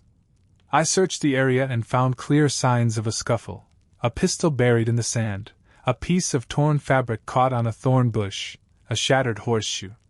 He had help. The body was found a little farther on, throat slit cleanly, eyes open to the sky. The same emptiness I'd seen too many times now. The same chill that ran down my spine every time Spider managed to pull a little farther ahead. I buried the deputy and kept moving. By day 3, the pursuit shifted from empty search to personal taunt. I stopped at a halfway post, a mere watering hole in a shack held together by rusted nails and prayer, and found a page from a newspaper nailed to the door. It was an article about the trial, about Spider's smug smile as he pleaded guilty. Scrawled across the print in stark red ink was his statement. Asterisk, you can't hang a man who's already a martyr. Asterisk, I ripped it down. My horse snorted, as if even he were getting tired of this game. But I rode on because something was beginning to stir out here. It was in the way people talked, or, more accurately, in the silence that followed his name. The lawmen were nervous, but it was the silent hope in the eyes of the farmers, ranchers, and drifters that scared me more. They looked upon Spider's escape as something noble, divine, or inevitable. Landry's words echoed in my mind. Asterisk, you don't just kill the man, you kill the myth. Asterisk, and that myth was now actively slipping through my fingers. I reached a rail junction town called Burntree late on the 5th day. It was barely more than a loading dock and a few houses nestled in the canyon's edge, but it was bustling tonight. Smoke poured from chimneys, horses were being brushed down, and music spilled out of the saloon like someone was trying to pretend the world wasn't coming undone. I checked the post outside the general store. And there it was, a new poster. Spider Callahan, wanted still, but now the reward was $25,000, and something far worse. A stamp, Federal Enemy No. 1. Capture by any means. I tore it down just as a voice called behind me. You missed him by a day. I turned. An old rancher, long gray beard, dust-covered hat, leaned against a crate like his bones gave out last week. Said he needed supplies, paid double, left heading west. Alone? The old man shrugged. He had 2 others with him. Young, scared. One of them called him Brother Callahan. I didn't reply. There was nothing to say. I spent the night in Burntree, dreaming of ash and the west burning itself down, not from war or bullets, but from pure belief. I saw Spider preaching from a hilltop, his words no longer words, but fire itself. And me, miles away, trying to stamp out the embers with my bare hands. At dawn, I rode west, back into the madness, back into the hunt, because Spider Callahan might have turned himself into a symbol, but I was going to turn him into an ending. I rode through a landscape that felt increasingly unreal, as if the world itself were warping under the weight of the epic story unfolding across it. What used to be simple open country, dry gullies, rolling brush, a vulture or 2 squabbling over something rotten, now felt like a set stage. Every rock suggested a rifleman's perch. Every shack in the distance might be another safe house. And every set of tracks I followed felt like a fragile thread pulled from a tapestry that was beginning to completely unravel. The myth of Spider Callahan had stretched itself across the territory like a second sun, brighter, hotter, and far more likely to burn you alive. I was heading into gold country now, the part of the West that still glimmered with false promise, despite being picked clean by generations of desperation. Boom towns that once pulsed with dynamite and whiskey now sat like hollow bones, their saloons full of ghosts and floorboards that didn't creak so much as groan. It was here, in the skeletal remains of these gold rush dreams, that men like Spider found places to hide, or worse, places to plant roots. The first sign was a town called Whetstone. It hadn't been on maps since the mine collapse a decade ago sent half the saloons sinking into a fault line and the rest of the population packing. But now it was back.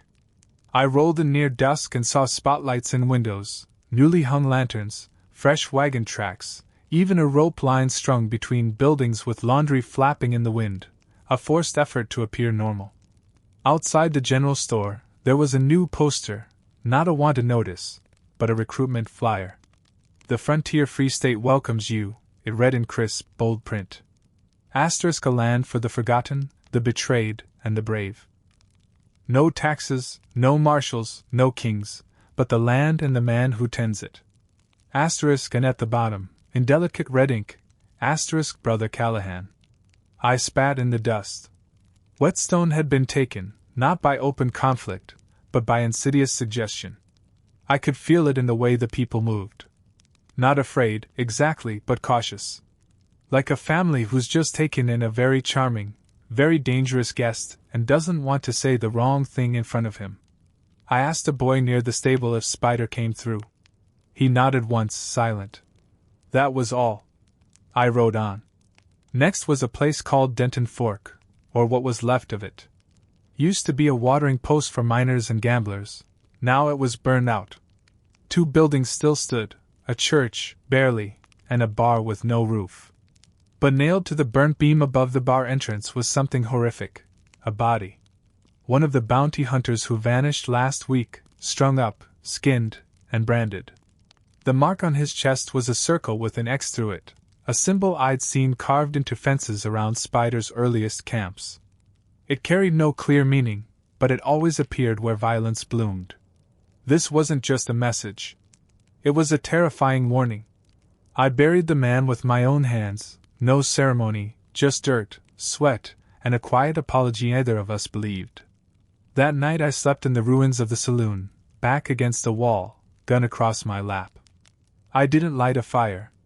The wind howled. Somewhere nearby, coyotes tore into something they didn't have to kill themselves. I thought of Spider, of the people now calling him brother.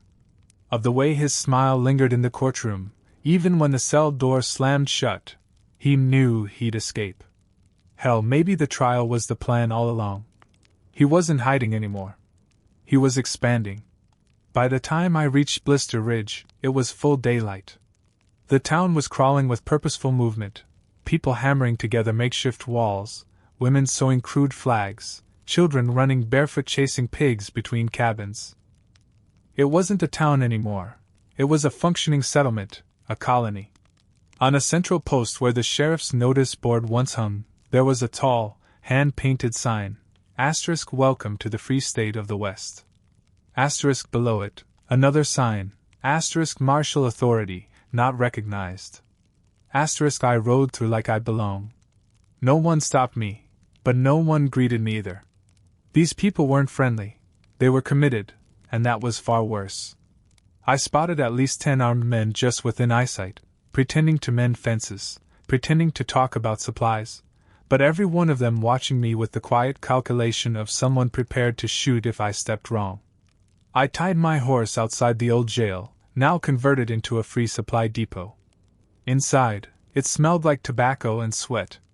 A man with a ledger offered me food, boots, or bullets in exchange for loyalty. "What does that mean?" I asked. He shrugged. "Just a name on the page." I left. Behind the jail, I found something else. A wagon branded with the seal of the U.S. Marshal Service. The seal had been slashed.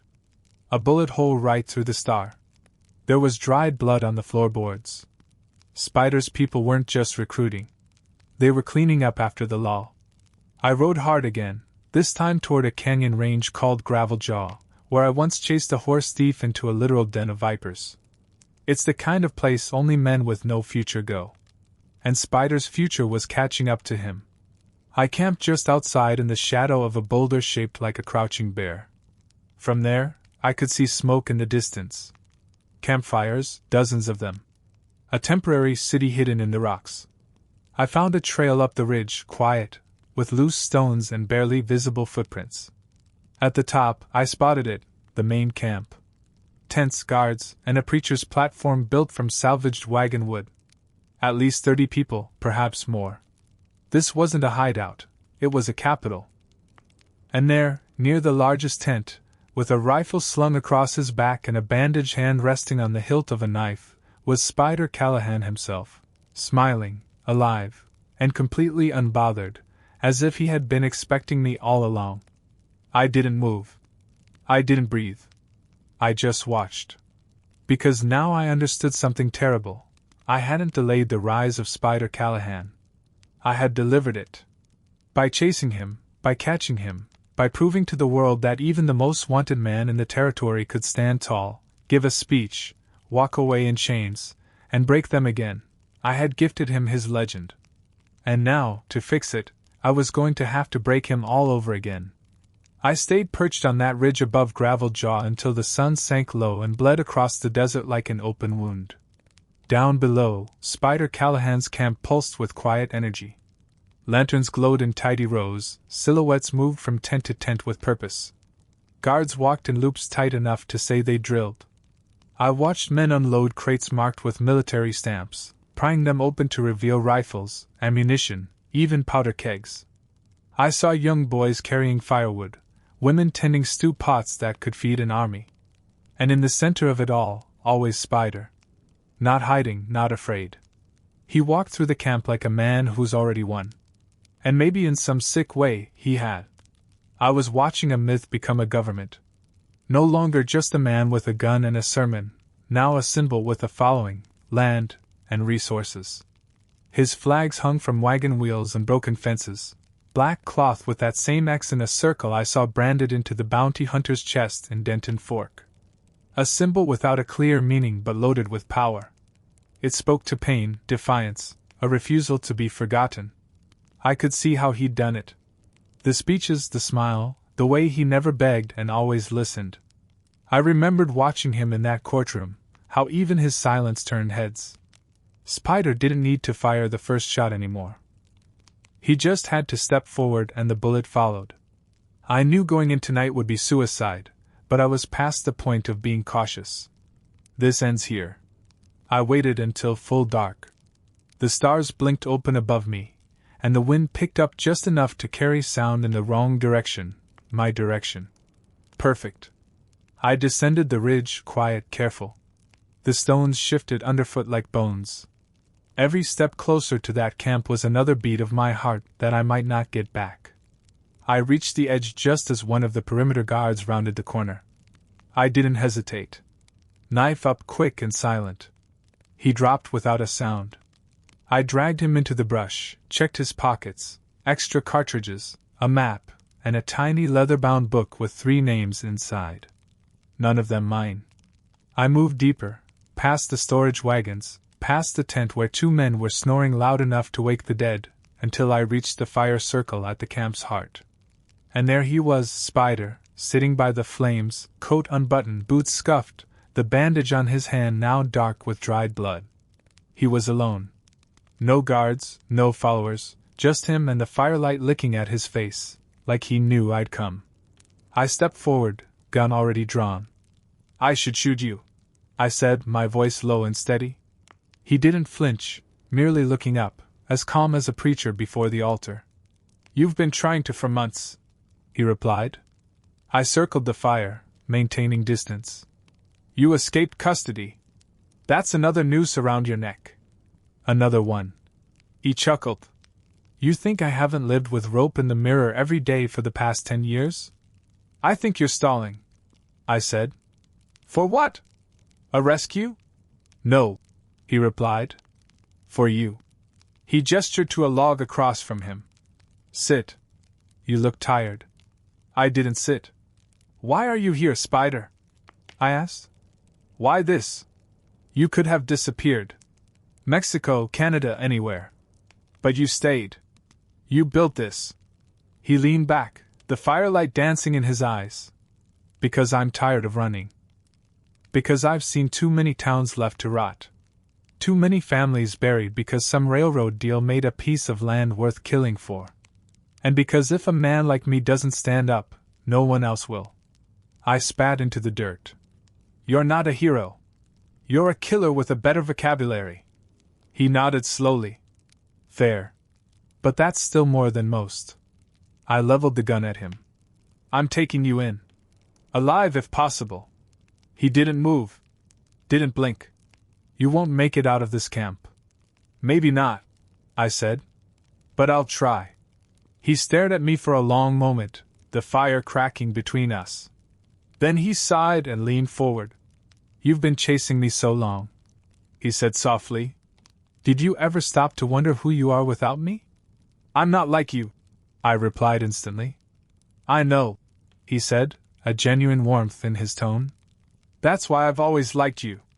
I stepped forward close enough to grab him if it weren't for the crushing weight of the rifles pointed at me from the dark, the quiet, calculated movement behind the tents. The men in the shadows had been waiting for this moment. Spider watched my eyes and saw the exact second I realized the trap. You walked into a city, he said gently. Not a camp. And cities defend their own. Then he whistled. I didn't wait. I threw myself backward as the first shot cracked past my ear. I rolled behind a crate, returning fire blind. The camp exploded with motion. Boots slammed into the dirt. Voices yelled. More gunshots lit up the night like fireworks no one wanted. I fought my way out like a devil, ducking and weaving. 2 bullets clipped my coat, one nicking my thigh. I climbed the ridge on blood and adrenaline, firing into shadows until my revolver clicked dry. When I reached the top, breathless and bleeding, I looked back. The camp was chaos. Fires spreading, people running. But Spider stood near the preacher's platform, untouched, still smiling. He raised a hand to me. Not in surrender, but in farewell. I didn't stop riding until my horse nearly collapsed beneath me. I stitched my leg by lantern light, teeth gritted, my shirt shoved into my mouth so the screaming didn't draw wolves. I wrapped it with a belt and kept going. I knew what came next. Spider had built a nation from ash and rage. And if I didn't tear it down soon, it would spread to every boom town, every ranch, every boy with a father buried beneath a tax lien and a bottle of whiskey. I tried to stop him with bullets. Now I'd have to use something sharper.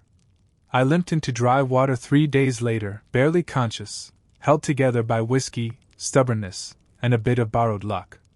The town wasn't much, 1 street wide, 2 saloons, and a telegraph post with a chair out front that hadn't been moved since the war ended.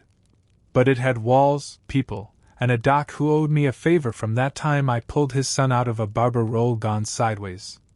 He set my leg, pulled the bullet out with something that looked suspiciously like a fireplace poker, and gave me laudanum, which I pretended to take but spat out when he wasn't looking.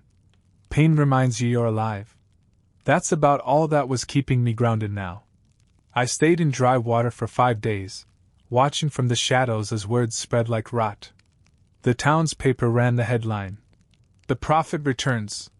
Some clerks reprinted Spider Callahan's Declaration of Sovereignty on the back, his speech about the Free State, about redemption through rebellion, about building something pure from the bones of a broken country.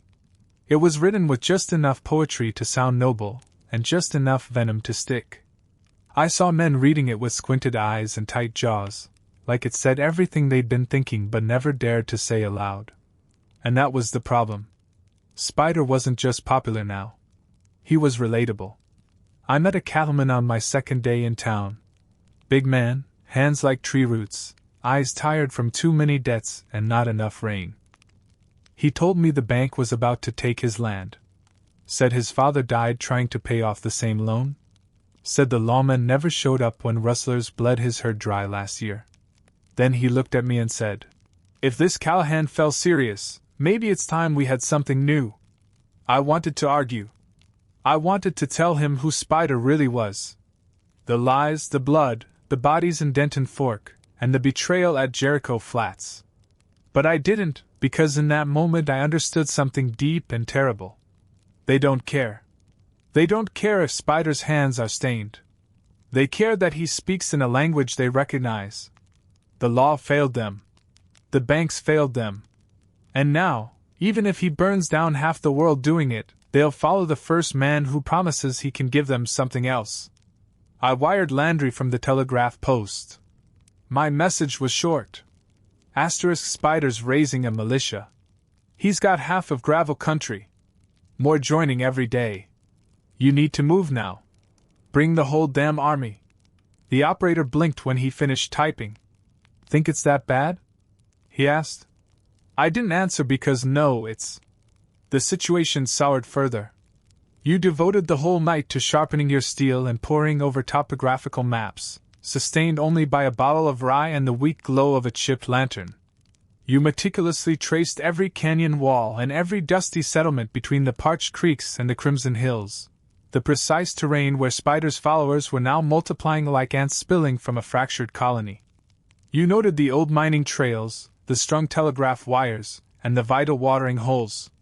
Spider wasn't merely recruiting a force, he was strategically deploying it. An instinctual dread settled deep in your bones, a confrontation of immense scale was imminent. The following morning, your plan was to ride east. Rumor had placed a former Confederate artillery officer, now pledging loyalty to Spider, on a ranch in that direction. The officer allegedly held a cache of heavy cannons the Union had neglected to seize, and Spider was charming him into delivering the arsenal to Graveljaw. However, your journey ended abruptly. In a narrow pass near Deadmere Bluff, you discovered the body of A.U.S. Marshall suspended from a cottonwood.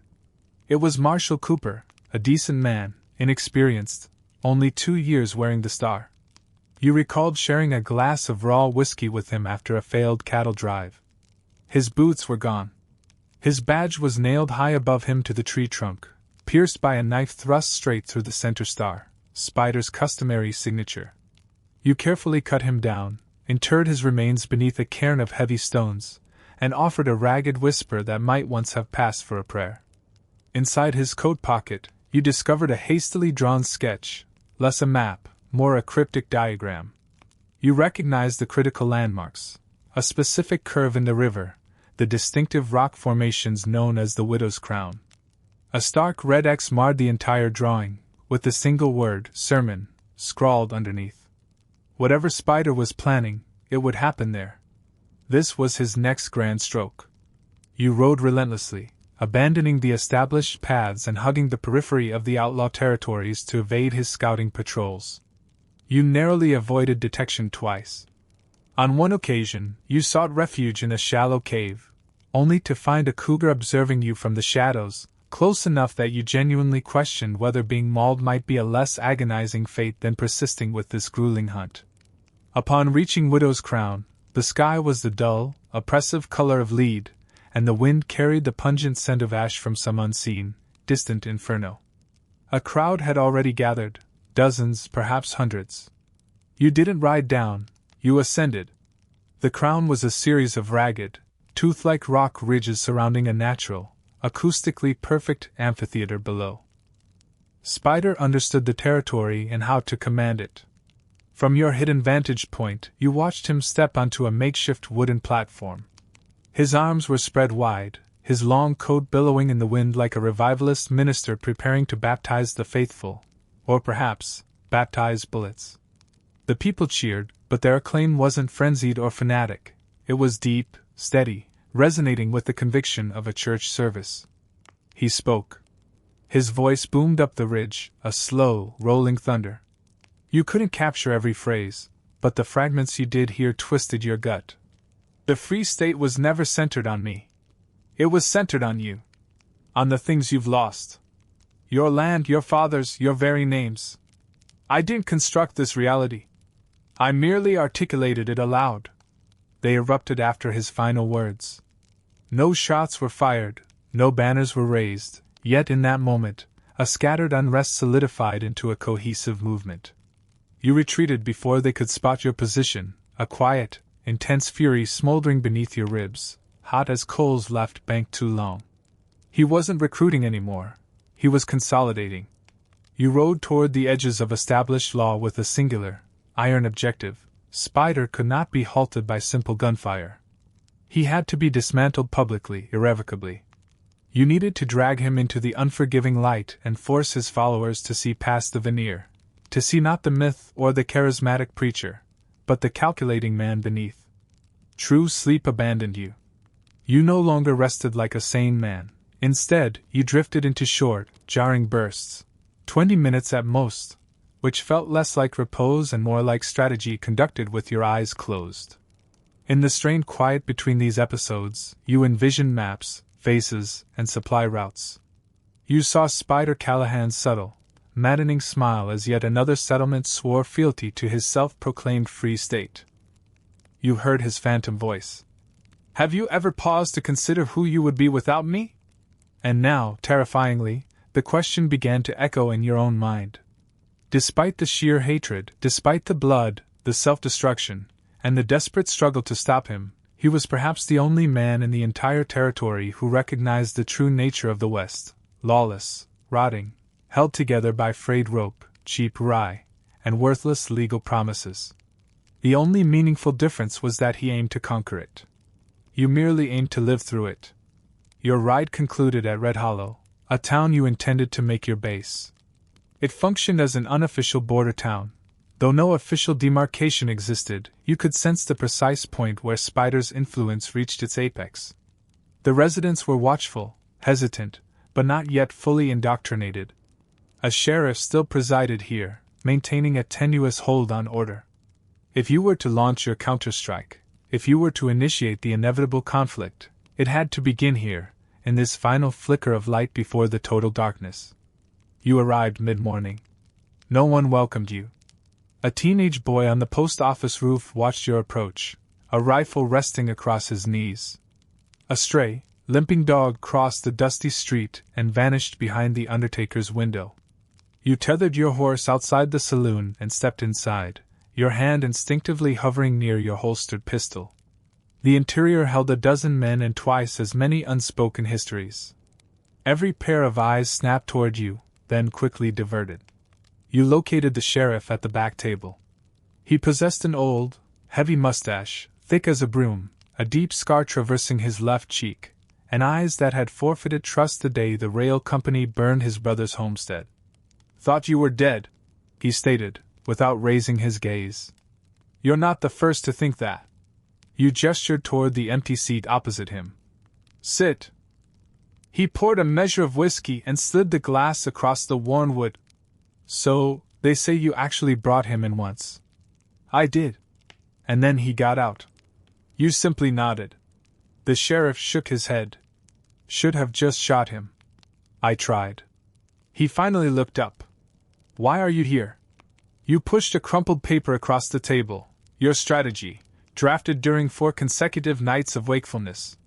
It detailed names, dates, supply channels, the focal points of Spider's growing control, who was likely to defect, and who was already lost. "This is where we sever the connection," you explained. "Not just him. The lie. The entire structure." The sheriff read in silence. At one point, he emitted a low whistle of surprise. Later, he muttered, "That son of a bitch." When he finished, he slumped back, exhaling sharply, as if punched hard in the ribs. "You're proposing war," he declared. "No," you replied. "He is. I'm merely assigning it its proper name." Over the next 3 days, your recruitment was quiet and meticulous. You weren't seeking overwhelming numbers. You needed undeniable leverage and individuals of particular temperament, people with respectable reputations but the necessary viciousness to stand their ground when the shooting started.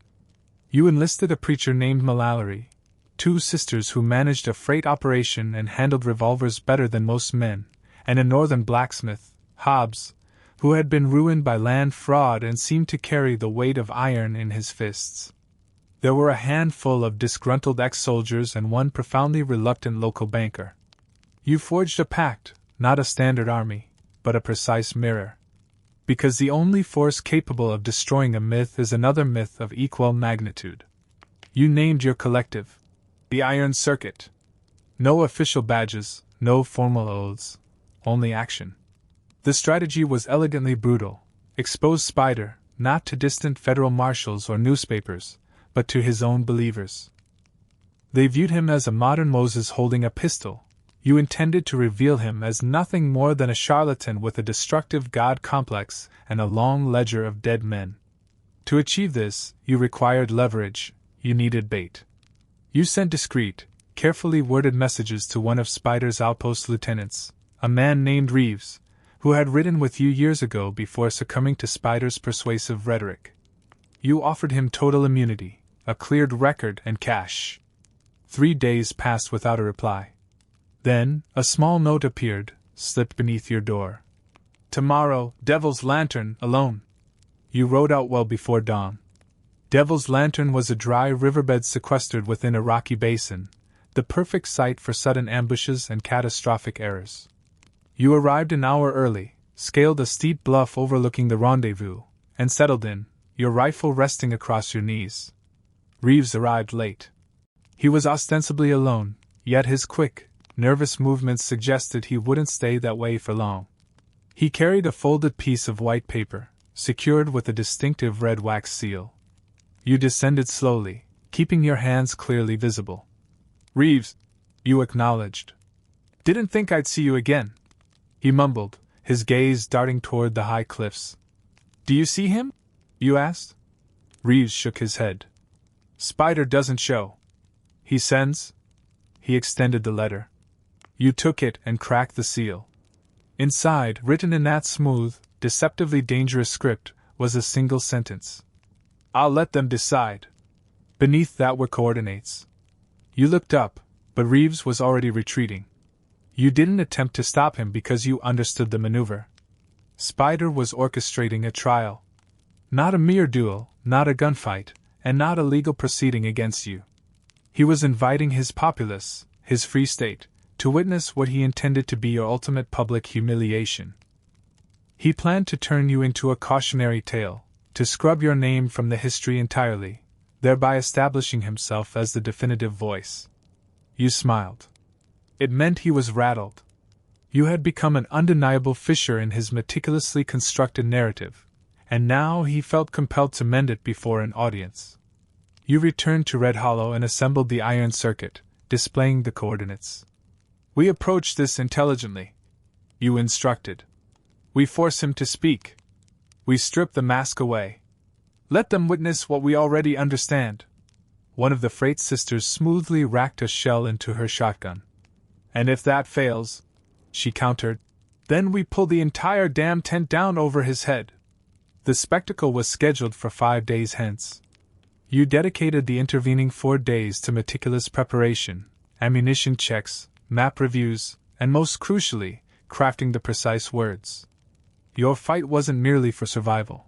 It was for truth, and perhaps, if fate allowed, for the very soul of the Western Territory. On the morning of the trial, you awoke with the familiar, suffocating pressure gripping your chest, a tension that settles deep beneath the ribs and refuses release. It wasn't simple fear. It was your body's autonomic memory of being hunted, of stepping into the open knowing a dozen rifles were already zeroed on your position. But this time, the dynamics were inverted. You weren't entering an ambush, you were stepping onto a stage. The coordinates Spider supplied led to a wide, desolate, cracked plain outside the nearly abandoned settlement of Hollow Junction. The wind here was merciless, and the air held a faint, acrid scent of ash and iron. You rode in just after sunrise with the Iron Circuit, a compact, disciplined formation of riders moving with the practiced ease of veterans. Mallory had a heavy wooden cross strapped to his saddle. The sisters wore their revolvers slung low on their hips, and the blacksmith Hobbs chewed tobacco with the relentless intensity of a man barely restraining himself from immolating the entire world. You spotted the congregation nearly a mile away, hundreds of people, men, women, even children. Wagons formed the traditional defensive circle. Crude banners fashioned from mining tools and tree limbs marked the perimeter. Some attendees were dressed plainly like dirt farmers, others like uniformed soldiers. Most bore the Circle X symbol, stitched or painted onto their clothing. Spider's true people. His flock of believers. You dismounted at the perimeter of the field. A profound silence rolled over the hundreds gathered, a sudden hush akin to that found in a cathedral. All eyes pivoted toward your small contingent. Some recognized your face. Others merely recognized the legend, the hunter, the man who had once captured Spider and was now perhaps the only fool reckless enough to attempt it again. Spider stood waiting at the center, positioned on a low platform clearly constructed with deliberate care. He was dressed entirely in black, not in mourning, but for effect. His coat flowed long, his boots were immaculately polished, and his hands, free of the old bandages, were exposed. He appeared robust, clean, and utterly predatory. Beside him stood an unfamiliar woman, tall, with tightly braided silver hair and a rifle slung across her back. She was likely his new second-in-command, his lieutenant, his personal insurance. You walked toward the platform, the iron circuit moving silently behind you. Spider raised one hand, a simple, nonverbal command, and the crowd fell completely silent, without a cough or a whisper. He spoke first. "Before you stands the man who hunted me," he began, his voice clear and measured, "who tracked me from canyon to canyon, soaking his boots and his conscience in blood for a system that discarded him the moment it finished using him. He fixed his gaze on you.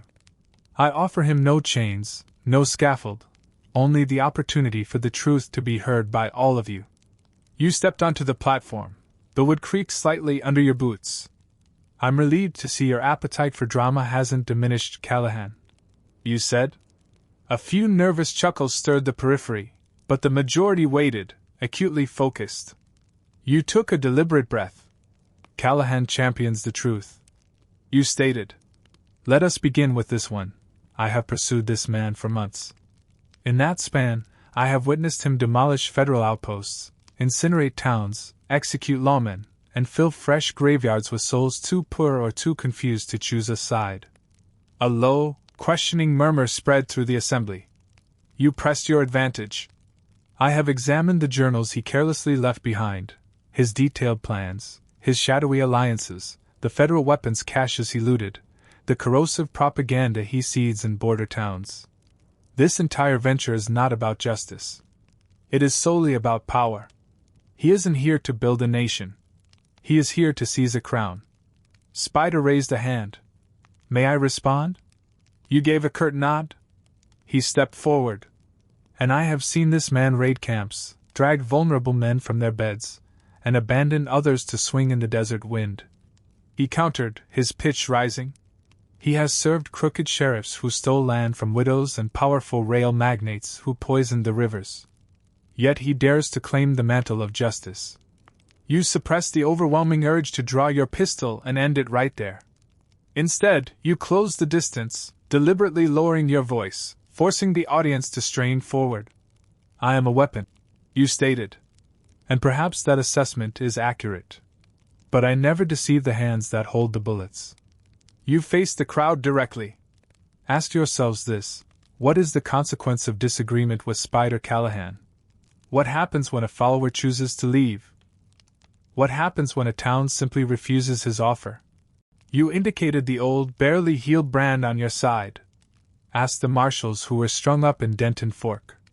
Ask the honest preacher who challenged his doctrine and was found lifeless behind a barn. Ask his own defectors who attempted to quit his service and never traveled a single mile. A palpable shift occurred, a tremor in the attentive silence. Spider sensed the loss of control. He moved swiftly, projecting his voice louder. We are engaged in a war, he bellowed. And war demands sacrifice. You cannot weep over a few cracked eggs when you are attempting to prepare a feast large enough to feed the starving.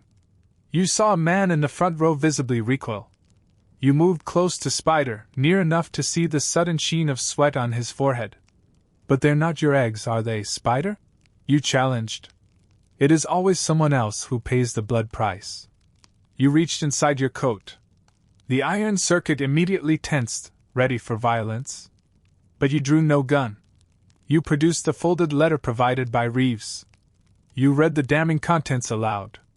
In his own hand, you announce, Spider ordered the execution of a man named Barker for merely questioning his methods. He directed his own soldiers to propagate deliberate falsehoods about federal massacres. He commanded the burning of farms to maintain popular anger. You flung the letter down at his polished boots. That is the man you pledge allegiance to. The crowd began to ripple, the cold spread of doubt, like witnessing a dam develop its first fracture.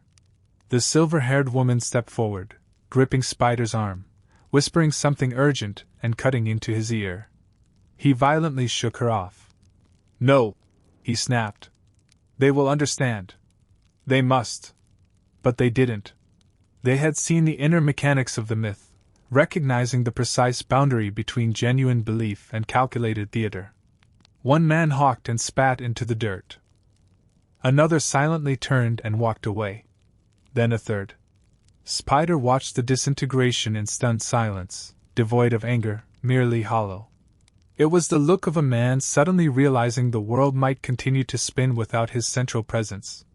You stepped off the platform and rejoined the circuit, half expecting the air to burst with gunfire. Instead, the charged silence held fast. Spider stood utterly alone for the first time in recent memory. Then Landry arrived. You hadn't heard their approach, only the sudden, rolling thunder of hooves, the reflection of brass badges, and the sharp commands. Federal marshals flooded the gathering, demanding immediate peace, dispersal, and surrender. Spider offered no resistance. He simply raised his empty hands and offered a small, exhausted smile, a look almost of gratitude, as if the immense weight he'd carried, whether it was a crown or a cross, had finally proven too heavy. You and Landry did not exchange a word until long after the sun had set. You sat near the wagon circle, a low fire crackling between you, the horses secured. He's in the wagon, Landry confirmed. This time, no theatrics. No public display. We hang him quietly in the morning. You simply nodded. And for the first time in what felt like an eternity, the pervasive quiet felt not like a precursor to danger, but like genuine, profound relief. Morning arrived like a muted sigh, soft, slow, and saturated with a pallid light that seemed unwilling to commit, either to peace nor chaos, mercy nor reckoning. You were awake before the sun crested the horizon. You hadn't slept, nor had you tried, simply sitting, watching the fire dwindle to ash, its last flickers mirroring the stubborn, remaining pulse beneath your ribs. You felt profoundly hollow, yet not empty, like a deep well that has finally been drawn dry, leaving only dust and echoes behind. Spider Callahan would hang today. And this time there would be no platform, no mock trial, no inflammatory speeches. The system had finally internalized its lesson. You walked toward the holding wagon, your boots heavy with the crushing weight of finality. The camp was permeated by a strained quiet, the kind of tension where every person present understands the impending climax but struggles to draw a breath around it. The Iron Circuit members were dispersed, some habitually cleaning their weapons, others staring blankly into the distance. Mallory stood beneath a scrub oak, quietly reciting scripture he only half believed. Hobbs the blacksmith whittled a stick down to nothing. Landry waited by the wagon, his coat buttoned with military neatness, but the dark rings beneath his eyes confirmed his own sleepless night. He gave you a single, knowing nod. No words were required. You both recognized the conclusion of this long narrative. Inside the wagon, Spider sat chained, his back ramrod straight, his eyes clear, not defiant, not broken, simply serene.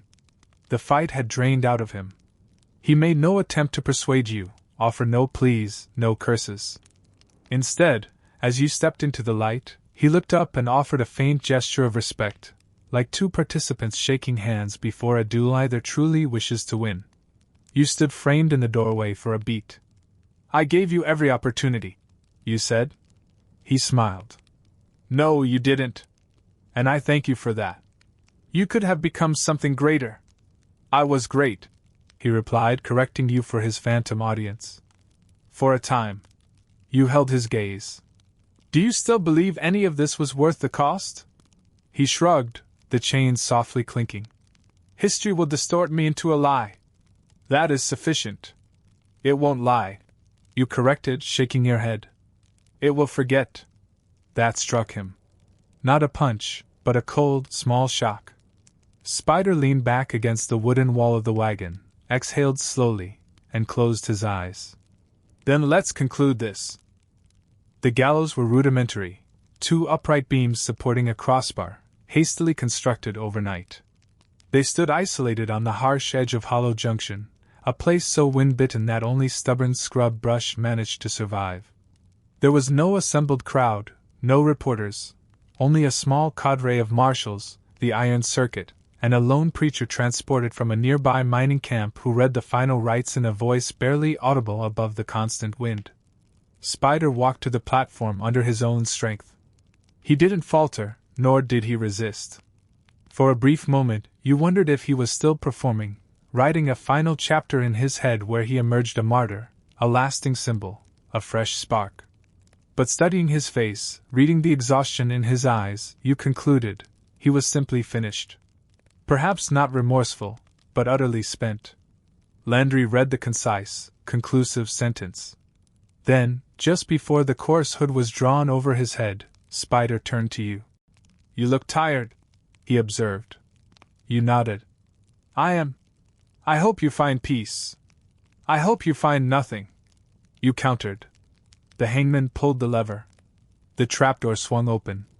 And in that instant, Spider Callahan ceased to be a man. He became only a name, just a story. After the body was buried, without ceremony, without even a simple marker, you rode out alone. The wind rose, relentlessly chasing your shadow across the cracked earth, as if even the elements were unsure of your destination. By the end of the week, the territory was alight with conjecture. Some whispered that you had executed a prophet, others, a vicious traitor. Most people simply didn't know what to believe, being too preoccupied with the grim business of survival, protecting their land from the banks and their daughters from the vice of the rail towns. You revisited Blister Ridge. The defiant flags were gone, the armed guards vanished. Only empty shacks remained, with a few children playing in the dust, having already forgotten the fervor that stood here a month ago. You spent several days riding aimlessly through Dodge Hollow, Twin Roost, and Snake's Eye. The familiar, looping trails felt like a deeply ingrained bad habit. You caught yourself idly examining bounty boards, reading the wanted posters like old correspondence, but none of the names held any consequence anymore. Not after Spider. One evening, you camped high on a canyon ridge beneath a galaxy of stars. The only sound was the wind. And for the first time in weeks, perhaps months, you truly slept, a heavy, dreamless, profound sleep. When you woke, the fire was reduced to embers and the horizon was beginning to soften with the promise of light. You stretched your stiff legs, packed your gear, and rode toward the sunrise. Not because something tangible awaited you in that direction, but because there was truly nothing left behind. A week later, you arrived at a remote settlement called Laram, Washington. It was a quiet place, populated by unassuming folk who had never genuinely heard of Spider Callahan. Only vague rumors of an overly ambitious preacher or a troublesome rebel causing chaos in the far west. You took a seat in the saloon, sipped hot coffee, and listened. The bartender inquired where you were headed. You merely shrugged. He asked your name. You just smiled, because perhaps, finally, you were no longer that man. Perhaps the endless hunt had concluded. Perhaps, just perhaps, you had survived it. So, here you are back where we started, not in a dusty saloon or on horseback, but in the quiet space after a long, long journey. You have finally witnessed the true face of the West, a savage landscape, yes, but also one of breathtaking beauty, and driven by an underlying, absolute madness. You've pushed through the skeletal remains of forgotten towns, felt the cold menace of countless guns aimed your way, all while relentlessly pursuing a man, Spider Callahan, who seemed less flesh and blood, more a terrifying blend of specter and deity, right to the very precipice of his own legend. Spider Callahan is finished now, hanged and buried in anonymous ground. His infamous name may still echo in the boasts of wandering drifters and the tall tales spun around lonely campfires, but the towering myth he constructed was utterly shattered before the eyes of the very folks who once worshipped it. It wasn't the bullets or the hemp rope that truly brought him low, but the stark, unforgiving truth. You know you didn't walk away from this hole. No one ever does. You've witnessed horrors and committed acts that leave permanent marks. Perhaps now you finally grasp that the frontier harbors no genuine heroes, only survivors desperately trying to stitch together the pieces, leaving behind scattered stories. And you, my friend, you are both of those things. The fact that you managed to ride away is a small miracle in itself. Maybe you will finally settle, perhaps stake a claim on some forgotten patch of land, allowing the quiet solitude to slowly teach your lungs how to draw a clean breath once more. Maybe your next path will involve honest work, labor that doesn't stain the ledger with blood. Or perhaps, just perhaps, you will simply keep moving. Not spurred on by the phantom chase of vengeance, nor the Sisyphean task of justice, but merely in pursuit of the quiet. That deep, profound stillness that only settles in once the fury of the storm has passed. So, wherever this journey finds you, listener, whether you are shivering through a 2 a.m. rainstorm in the heart of Chicago or standing beneath the infinite midnight stars of the Arizona desert, I urge you, take a moment. Take a deep breath. You endured. You are here. You are alive. And that, in the end, is the one thing Spider Callahan, for all his myths and power, never truly understood how to be. Thank you for riding this road with me. Sleep soundly, and do not let the ghosts of the past ride too closely behind you.